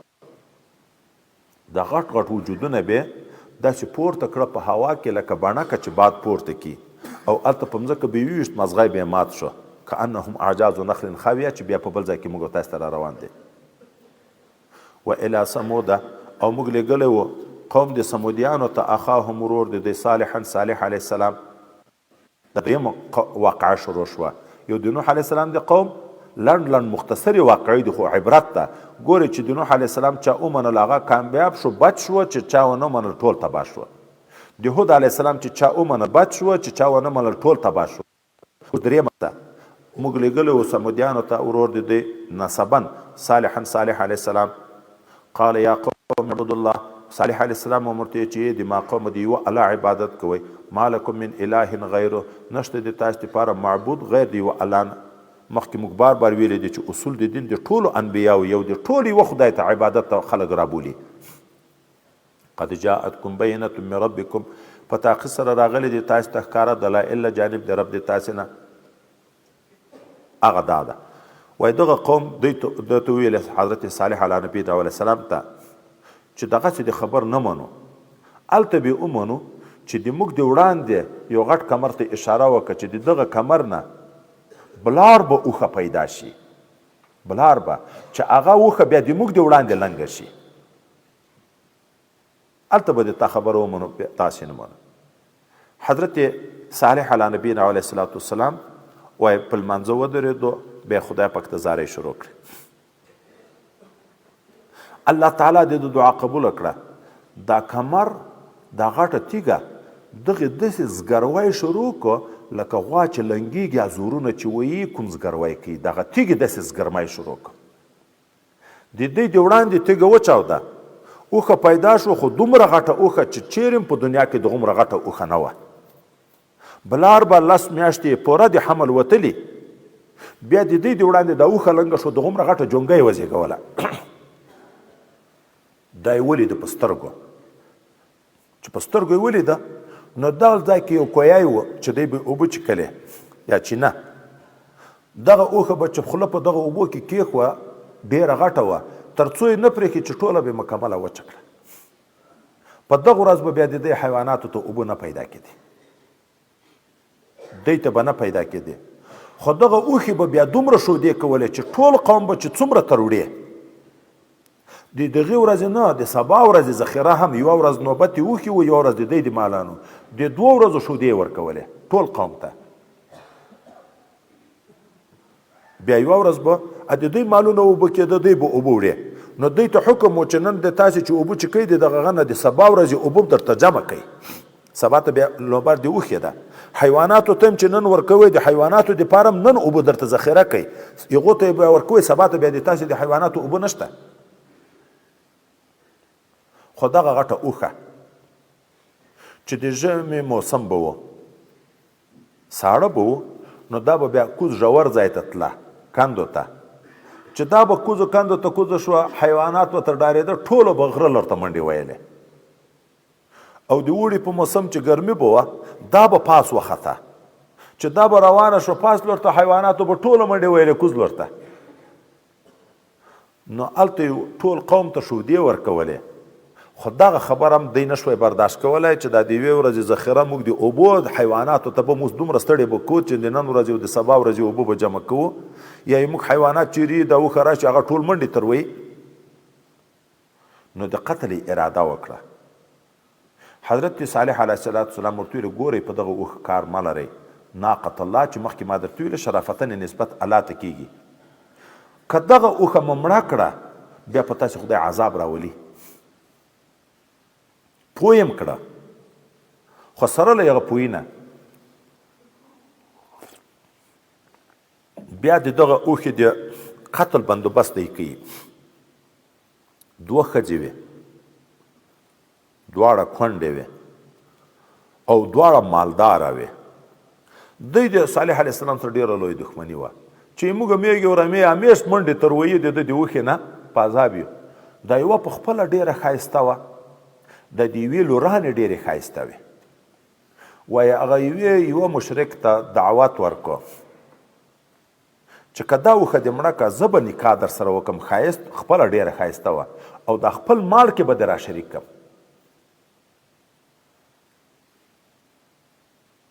هغه انکار وکړو دا بلې بیا بل ته پیشنهاد وکړو چې لورانې ډېرې ښایسته وې یوه به لور درکړم بل دې په دنیا کې را شریک کړم هغه ملا ورته وتړله او په اصل کې وایي وم ارامونه دا چې چا د قتل اراده وکړه دغه اوښه یې وویله چې اوښه یې وویله زخمي شوه ولوېده بیا ورغه یې غړۍ په پرې کړه جونګه یې منډې کړې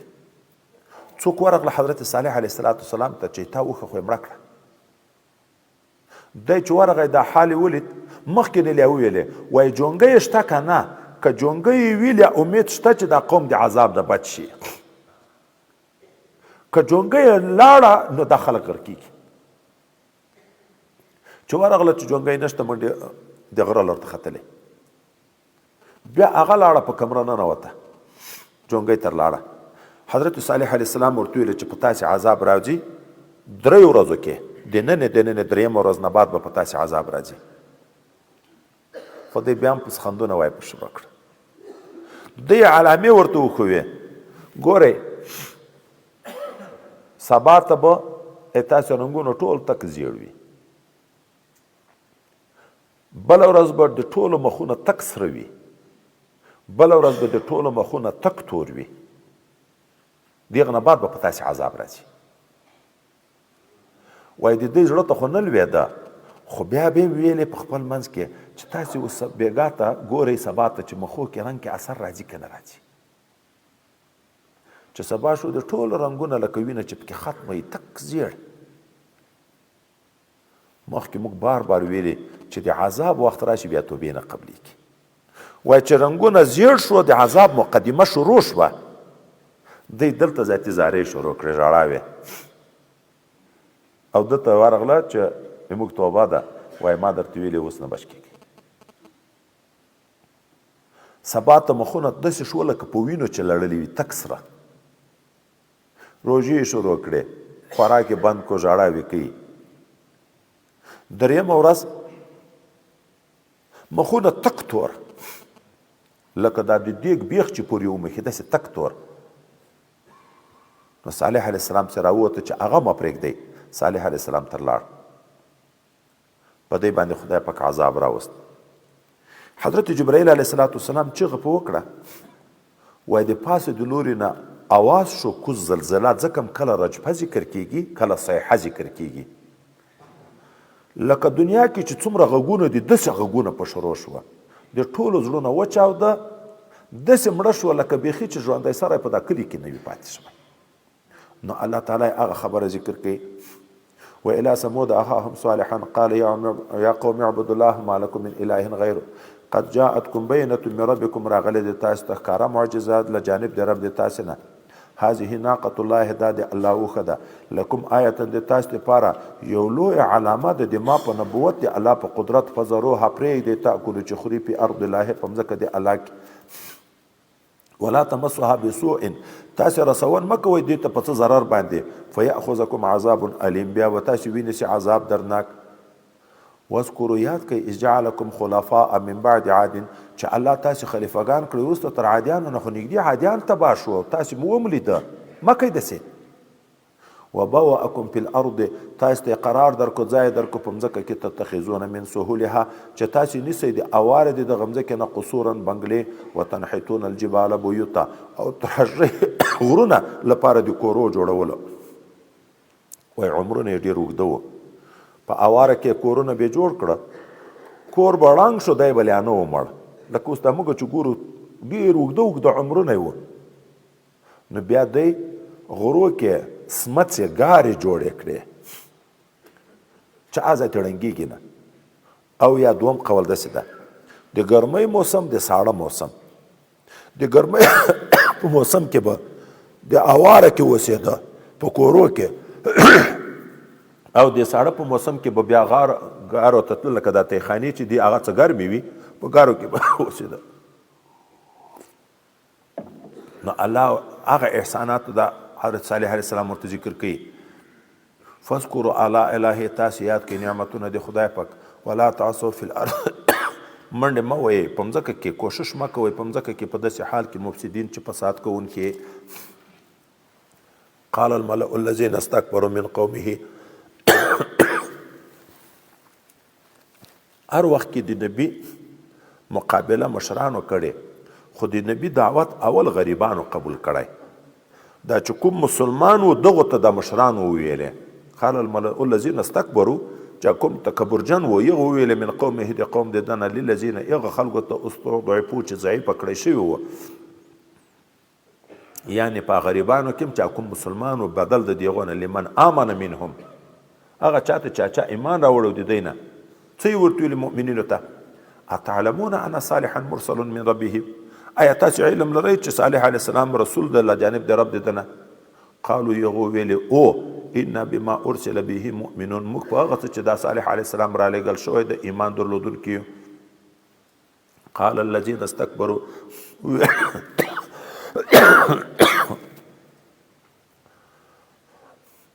ویلې هغه خلکو چې تکبر یې کوه انا بالذي آمنتم به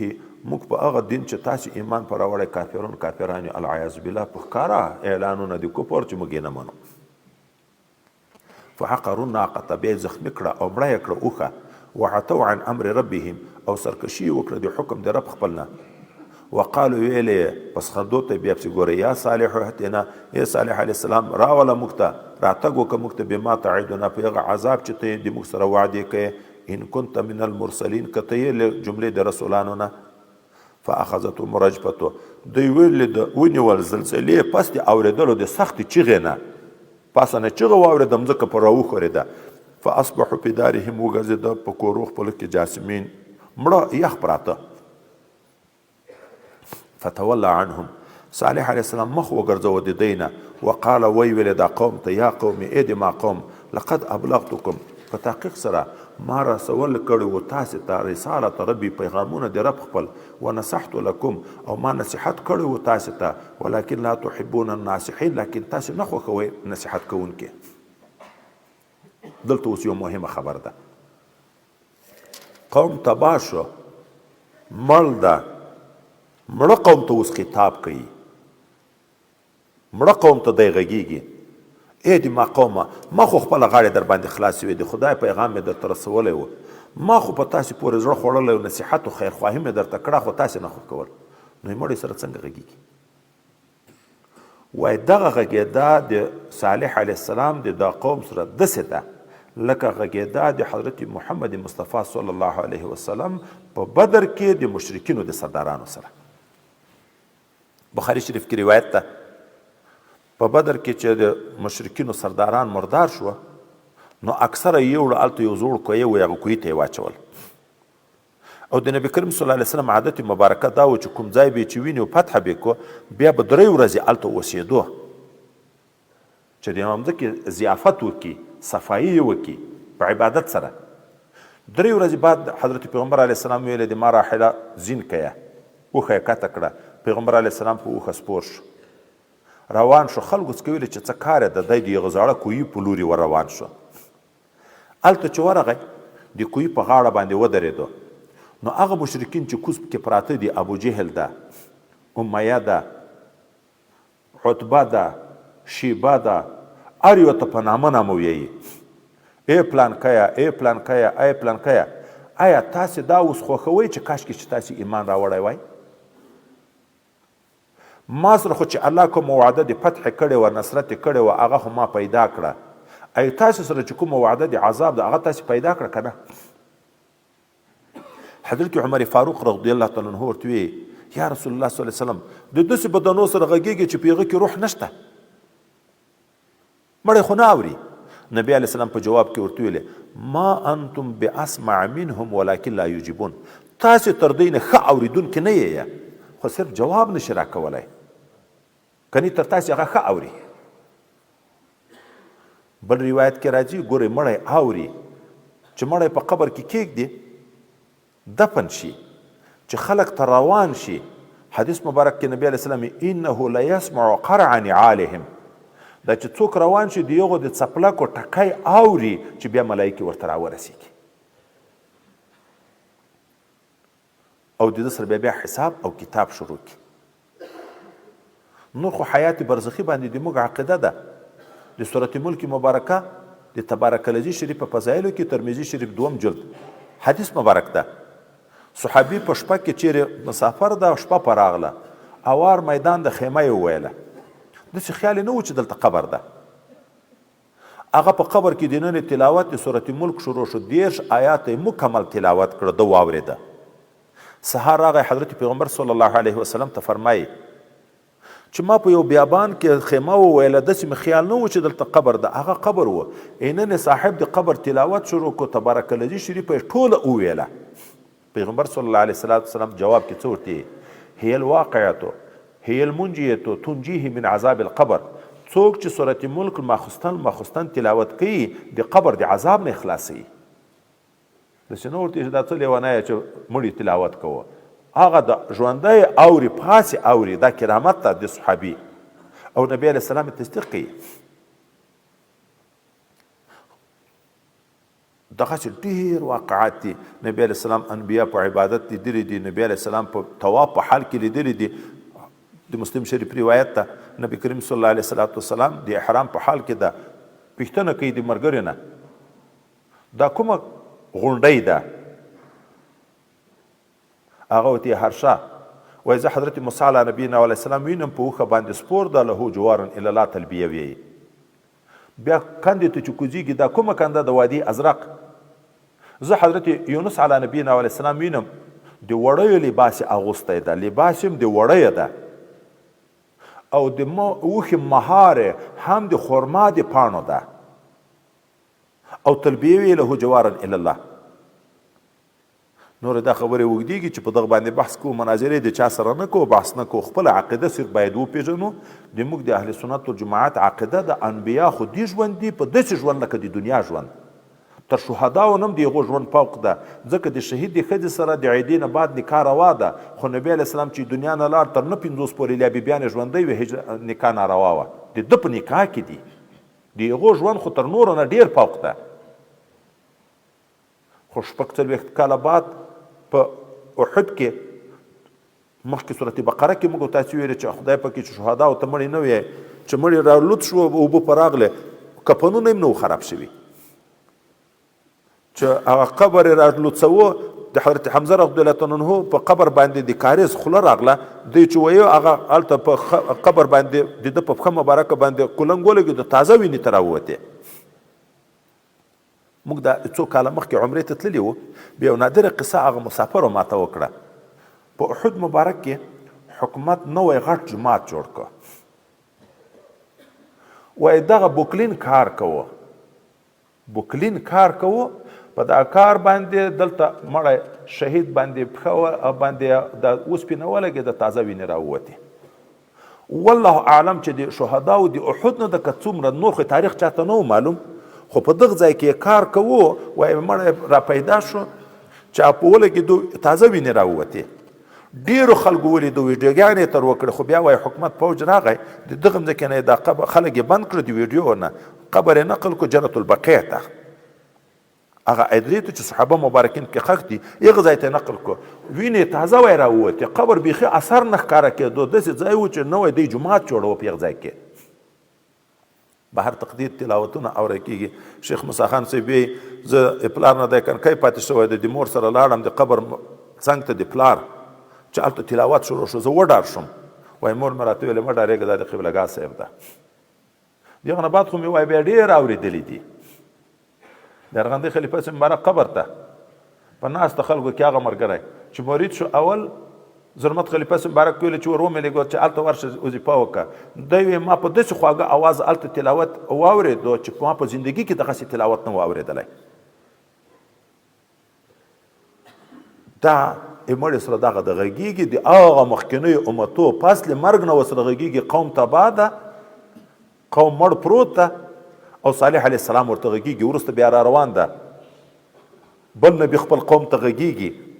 نو حیات شته پیږي. بهر تقدیر نوره قصه ذاتي پسې پرېږدو. ولوطا او یاد کا قصه د لوط علیه السلام، اذ قال لقومه، هغه وخت چې دوی له خپل قوم ته اتاتون الفاحشه، آیا تاسې راته کوئ په یو داسې بدکار باندې ما سبقکم بها من احد من العالمین، چې لومړیتوب نه ده کړی په دغه ګناه باندې هیڅ هم د مخلوقاتو نه. ور څو زره کاله تیر و د انسانانو د پیدایښت، تر دغه وخته پورې د الکانو سره بدعملي نه وه. د لوط علیه السلام د قوم په وخت کې شروع شوه، او شروع د شیطان په لمسون شوه. وایي دغه صدوم ښار چې د لوط علیه السلام ځای و، دا ډیر آباد و، باغونه یې ډېرې ښې میوې درلودې، په علاقه کې بل چا دغسې باغونه نه و. نو د نورو قومو خلک به راتله، باغونه به میوې به یې ترشکولې پټولې به. وایي ابلیس لعین د یو انسان په شکل کې ورته راغی، دوی ته تجویز ورکوي چې دوی ډېر په عذاب و چې په هېڅ نه منې کېږي، دا خلک یوه ورځ نه ده، دوه ورځې نه دي، وایي نیسه وایي وایه بیا راځي بیا راځي. وایي ده دا ورته ویلې، د انسان په شکل کې راغی، ورته ویلې چې ادار یم چې ویني داسې بدعملي ورسره وکئ، بیا به د شرمه تاسې ته نه راځي. وایي خو بیا هم دغه خلکو نه کړه، نه په پیده نه د عمل رواج و. بیا خبیث شیطان بیا راغی، دوه شیطانان د ښایسته هلک په شکل یو راغی، دا بل د خلکو د وړاندې خپله مخه یې دوبره یې ښکاره کړه، بل ته اشاره وکړه چې راسئ ما سره داسې عمل وکړه، عمل یې ورسره وکړو. دوی ولید، دوی باندې یې ولید، د عمل وروسته یو نیم د عمل شروع کړو، وروسته یې نو ذاتي بیا دومره په علی العموم شروع شو چې ښځې پرېښودې د هلکانو سره یې بدعملي کوله. دا اول چې شروع کړی وای شیطان، طریقه هم شیطان ورخو او مشوره هم شیطان ورکړه. نو لوط علیه السلام ورته ګوري داسې ګناه مو شروع کړې چې هېڅ عالم کې مخکې دغسې نه ده شوې. انکم لتعتون الرجال شهوة، بېشکه تاسې راتګ کوئ سړیو ته د شهوت پوره کولو دپاره من دون نساء، بغیر د ښځو نه. بل انتم قوم مسرفون، بلکې تاسې یو قوم اسراف کوونکي، د شرعي حد نه تېرېدونکي. شهوات د ښځې سره هم پوره کېږي، خو ورسره امید د اولاد هم شته چې اولاد هم تر پیدا کېږي. دلته یو مهم ځای دغه ده، ډېر د ملامتي د شرم ځای دغه ده. د نر سره صرف شهوت پوره کېږي، ټول عمر چې د نر سره بدعملي کوي اولاد تر پیدا کېږي. نو دلته هم شهوت پوره کېږي، هم اولاد پیدا کېږي. ولې د خپله نطفه ضایع کوئ؟ صرف چارپای توب شو وای، صرف بهیمیت شو، لکه چارپای خوند اخلي د اولاد سوچ نشته ورسره، بیا خو صرف چارپایان درنه جوړ شوه. دی په جواب کې څه ویلې وما کان جواب قومه نو جواب د قوم د د نصیحت په مقابل کې الا ان قالوا مگر ویلې به اخرجوهم وباسي دی جمع ذکر کوي دغه نو یا معلومیږي چې څه کسانو ایمان راوړی و په لوط علیه السلام دغه بد عملي نه کړ دغه وباسي د موږ د کلي نه یا د ده لورانو چې په ده ایمان راوړی و دی وباسي من قريتكم د خپل کلي نه انهم اناس دا به د پسخند دی وجه نه ویلې دا خلک دی تطهرون چې ځان ډیر پاک ساتي فانجیناه واهله موږ نجات ورکړو دته او اهل دی دته خو په اهل کې خو ښځه مې بیرته هغه مستثنا کړ الا امرأته مګر هم نه ښځه د ده ځکه ښځه د ده د قوم په طرف وه كانت من الغابرین چې ولو جملې د پاتې کېدونکې نه په عذاب کې وامطرنا علیهم مطرا موږ وورو په دی باندې یو خاص باران دی تیګو څوک په اړ یوه تیږې وورېدې بیا یې مځکه په واړوله څوک نه د دغه قوم خلک چې څوک په ځای و خو شپه وه دغه مځکه یې وسکښته حضرت جبرائیل علیه السلام پورته یې کړه اسمان ته په شا لورې واړوله خو د دغه قوم بعضې خلک چې په سفرو چیرې تللي وو اخو پاتې شوه د دغه عذاب نه په یغو خدای تیږې وورولې هغه یې هلته مړه کړه فانظر وګوره کیف کان عاقبت المجرمین څنګه و عاقبت مجرمینو و الی مدین او موږ لېږلی و قوم د مدین ته ښار د مدین ته اخاهم ورور د شعیبا شعیب علیه السلام یغه بیا قوم ته نصیحت کوي قال یا قوم اعبدوا الله ای د ما قوم دی و الله عبادت کوئ ما لکم من اله غیره نشته د تاسو دپاره معبود غیر د دغه یو الله نه قد جاءتکم بینة من ربکم په تحقیق سره راغلی د تاسو ته ښکاره دلایل د لورې د الله تعالی نه دغه قوم بیا په ټول کې تاوانونه ډیر کول اوفوا الکیله پوره کوئ تاسې پیمانې خلکو ته والمیزانه تله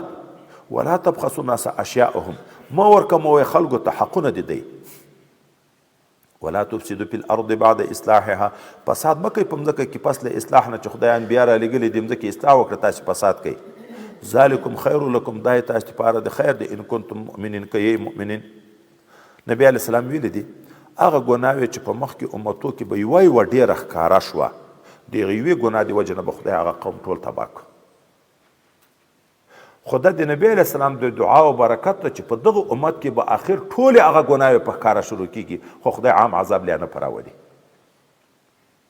د لواطت معامله نبی علیه السلام د ما په امت کې به دغسې ډېرېږي په د آخر وختو کې په ټول کې به دغسې نقصانونه شروع کېږي په ګزانه او په ټول کې به دغسې نقصانونه شروع کېږي لکه په هغه وخت کې نن موږ خلک چې ما ته غږېدلي دي دا ځایو کې چې غنم و غله څوک خرڅوي نو یو څوک هلته د تلې والا موجود وي چې ورته تلي یې هغه د ټول والا کله د غنمو والا رشوت ورته ومني 10 منه غنم یې راوړي خرڅوي یې څوک یې تر اخلي دی ورته تا ته به دومره شی درکړم اوس یې ډېر که داسې طریقې زده دي چې دا ډانډه معمولي داسې کې غنم درندېږي 10 منو نه 12 منه جوړ کړي دنیا ګټه یې وکړه آخرت لاړ برباد شو کله یې اخیستونکی پټ پوی کړي بیا د کیلو د من والا د تیږې لوری داسې کړي په کم وخت کې ډېر شی هغه دروند شي هغه تله نه پوره کېږي 10 منه سړي په کور کې تللي بازار ته یې وړي بازار کې 8 منه شي دا ما ته غږېدلي دي نن سبا په دغه بازارو کې د تجیواني چې هغه د ټول اجرتونو تر غواړي دا به شروع کېږي ذلکم خیر لکم ان کنتم مؤمنین بل یو خو ټول کې تاوان کوه بل رهزني یې ډېره کوله په لیارې به ناست و چې څوک به په لیاره تېرېده بس په سفر به یې رانیول روپۍ او شیان به یې ترله دلته خو به داسې خلک نه وي ولا تقعدوا بکل صراط مه کېنئ تاسې په هره لیار کې توعدون چې خلک ویروئ وتصدون عن سبیل الله او خلک منې کوئ د خدای د لارې نه څوک منې کوئ من آمن به هغه څوک چې ایمان راوړي په الله تعالی باندې وتبغونها عوجا تاسې طلب کوئ دغه لیارو ته کوږوالی واذکروا یاد کې اذ کنتم قلیلا چې لږ وئ فکثرکم الله ډیر کړئ. ولې خو مخکې قوم تباه شو، کم کسان پاتې شوه، بیرته خدای سوکه سوکه ډیر کړه. وانظروا وګورئ کیف کان عاقبت المفسدین چې څرنګه و عاقبت مفسدینو. خو د شعیب علیه السلام بیا بعضې خلکو ومنل، بعضې نه ومنل.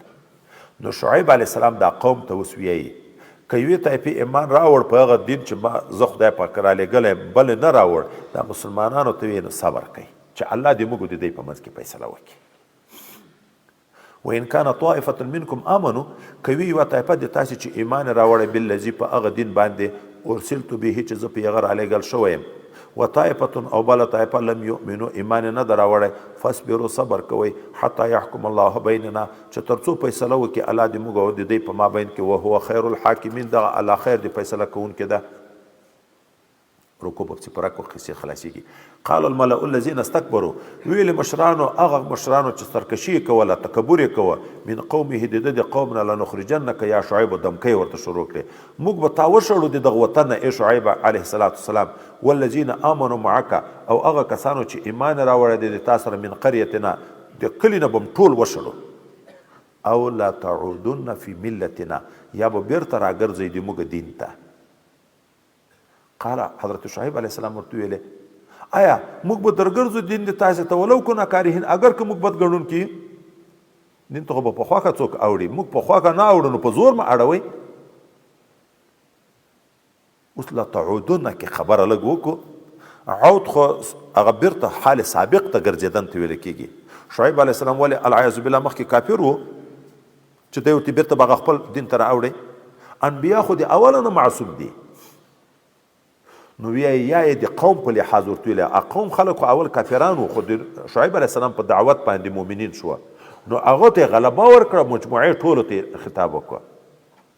او یا لتعودون عود حال سابق ته نه، په معنا د سیرورت ته، یا به د موږ دین قبلوئ، داسې نه چې بیرته به پخواني زاړه دین ته اوړئ. حضرت شعیب علیه السلام ورته قد افترینا علی الله کذبا ان عدنا فی ملتکم، بیا خو به موږ په خدای پورې دروغ تړلي که موږ وګرځو د تاسې په دین، بعد اذ نجانا الله منها، پس د دې نه چې خدای موږ تر خلاص کړي د تاسې د دین نه، څنګه به بیا تاسې دین بیرته قبلوو؟ خو خلاصول نجات هم دوه قسمه ده، څوک ابتدایي خلاص کړي دي لکه نوح د شعیب علیه السلام چې پیغمبر ده، څوک د ده په دعوت خلاص کړي دي لکه د ده امتیان چې په دې ایمان راوړ. وما یکون لنا ان نعود فیها، نه د مناسب موږ ته چې د تاسې په دین باندې وګرځو، الا ان یشاء الله ربنا، او که خدای نه خسته الله ابتلا وه، الله مشیت و خذلان راغی دی، الله خپل نصرت رانه منې کو.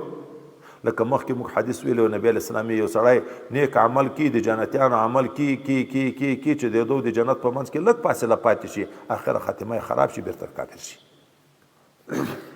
وسع ربنا كل شيء علما، پراخ د رب د موږ هر شي ته په اعتبار د علم سره. علی الله توکلنا، خاص په الله موږ توکل کړی ده. ربنا افتح بیننا و بین قومنا، ای الله فیصله وکړي په ما بین د موږ او په ما بین د قوم د موږ کې بالحق، په حق سره. وانت خیر الفاتحین، ته خیر د فیصله کوونکې.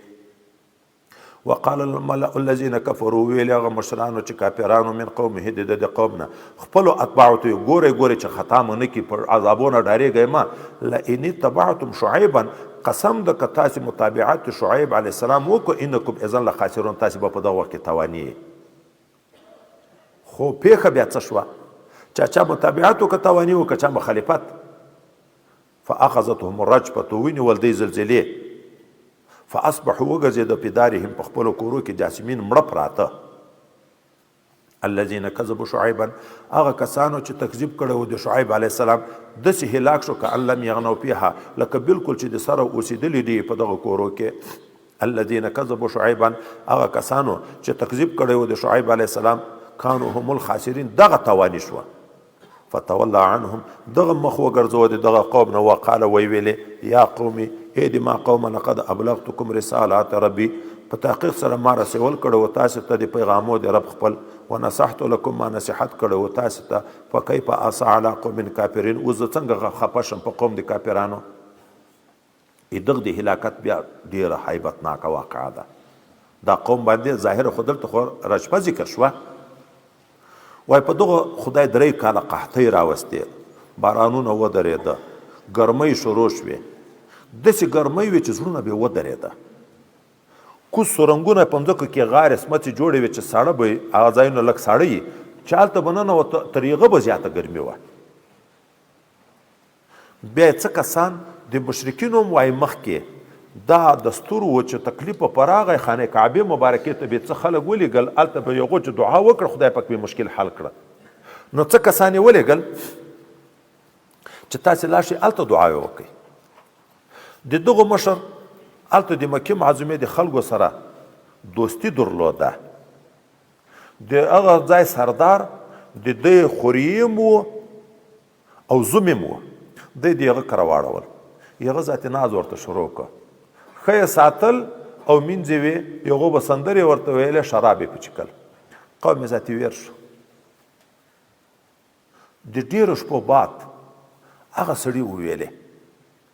اوس څه وکړم؟ که ورته ویایم چې لاړ شئ دعاوې وکړئ چې په قوم باندې بارانونه وشي، بیا به ویې چې د موږ د مړۍ نه تنګ شو. که نه ورته وایم په هغو مې زړه بدېږي، خو هغه دوی خو په دغه پسې رالېږلي وو چې دلته خدای ته ژړاوې وکړي، زارۍ وکړي، او دوی دلته په خوندو واوښته. ده دا مینځه سندرغاړې چې دا سندرې به ورته ویللې شاعره و، هغې ویلې دا کار به زه وکړم. نو بیا ګډېږي، شعرونه یې ورته شروع کړه. په شعر کې دا وویلې ای قیله جګشه خدای ته ژړا وکړه، موږ د ګرمۍ نه مړه کړو، ته باران. چې دا یې وویله دی ته ورپام شو چې وایي دا خو د موږ نه هغه خپل مقصد پاتې و. نو روان شو د کعبې مبارکې په طرف باندې. په دوی کې یو مسلمان و، خو ایمان یې نه شوی ښکاره کولی، دا تر پاتې شو. دا نور چې هلته لاړه د کعبې مبارکې په پردو پورې لاس ونیو، دعاوې شروع کړې، ژاړي. خدای پاک ورېځې راوستې 3 قسمه. یو قسم سپینه ورېځ ده، یو قسم سره غوندې ورېځ ده، یو قسم توره ورېځ ده. د دنیا د تجربې نه توره ورېځ ډېر باران وي پکې، ډېرې اوبه وي. نو غیبي غږ د پاسه لوري نه په وشو په ده خوښ که خپل قوم ته کومه ورېځ خوښه یې؟ ده وایي دا توره ورېځ خوښه کړه. ورېځ یې خوښه کړه، بعد پسې شو ورېځ روانه شوه. هلته خو دوی د سختې ګرمۍ نه تنګ و، ډېر په عذاب و، چې نه په غارو کې ځای ساړه پیدا کېدو نه پاس. دغه باد دا ګردونه چې ورنږدې شوه، یوې ښځې په دغه وریځو باد کې د اور لمبې ولیدې، هغې چیغې کړې، بې هوښه شوه، ولوېده. هلته چې څوک هغه وریځې ځای ته ورسېده، هوا سړه په ولګېده، دغه نارې کړې، دا نور ته وایي راځئ عجب سوړ باد ده، عجب سوړ ځای ده. چې دا را په حال شوه، چا پوښتنه ترې وکړه څنګه دې چیغې کړې نارې کړې؟ وایي دا د خدای عذاب ده، او خلکو ما ورونه پکې ولیده، خو د دې خبرې نه ومنله. هغه چې ورته ویلې چې راشي چې سوړ باد ده، ټول ورغله. چې ټول په یوه ځای شوه، خدای پاک هم دې وساتي. وایي یکدم په دی باندې ګرمه هوا شروع شوه. د ګرمې هوا نه بعد اور په شروع شو، د پاسه نه اور شو، کوزه مځکه داسې پخه شوه لکه په اور چې پخه کړي، لکه په طبی چې ملخان خلک نینې کوي، وایي داسې یې نینې کړه، داسې په اور پاخه کړه لکه په طبی باندې چې ملخان سوځي. اوس دغه ټول قومو واقعات خدای پاک موږ ته ذکر کړي دي د عبرت لپاره. هر مسلمان باید دا فکر وکړي چې ګورئ څومره چې نجات ذریعه ده، هغه څوک خلاص شوي چې د خپل نبي یې منلي، هغه څوک په دنیا کې هم تباه شوي دي چې چا د خپل نبي نه دي منلي. په قصو نقل کولو کې حکمت الهي دغه ده چې سړی نصیحت نه عبرت واخلي. هر انسان د ځان سره باید حاکم ده، خپل دې وګوري د خپل ځان سره چې زه نیک عمل ډېر کوم که بد عمل ډېر کوم. الحمدلله الحمد لله رب العالمين والعاقبة للمتقين والصلاة والسلام على حضرة رسوله محمد وعلى آله وأصحابه أجمعين. اللهم ارزقنا علما نافعا وفهما كاملا ورزقا حلالا واسعا وشفاء من كل ده. اللهم إنا نسألك العفو والعافية والمعافاة الدائمة في الدين والدنيا والآخرة. اللهم إنا نعوذ بك من عذاب الجهنم. اللهم إنا نعوذ بك من عذاب القبر. اللهم إنا نعوذ بك من عذاب الحشر.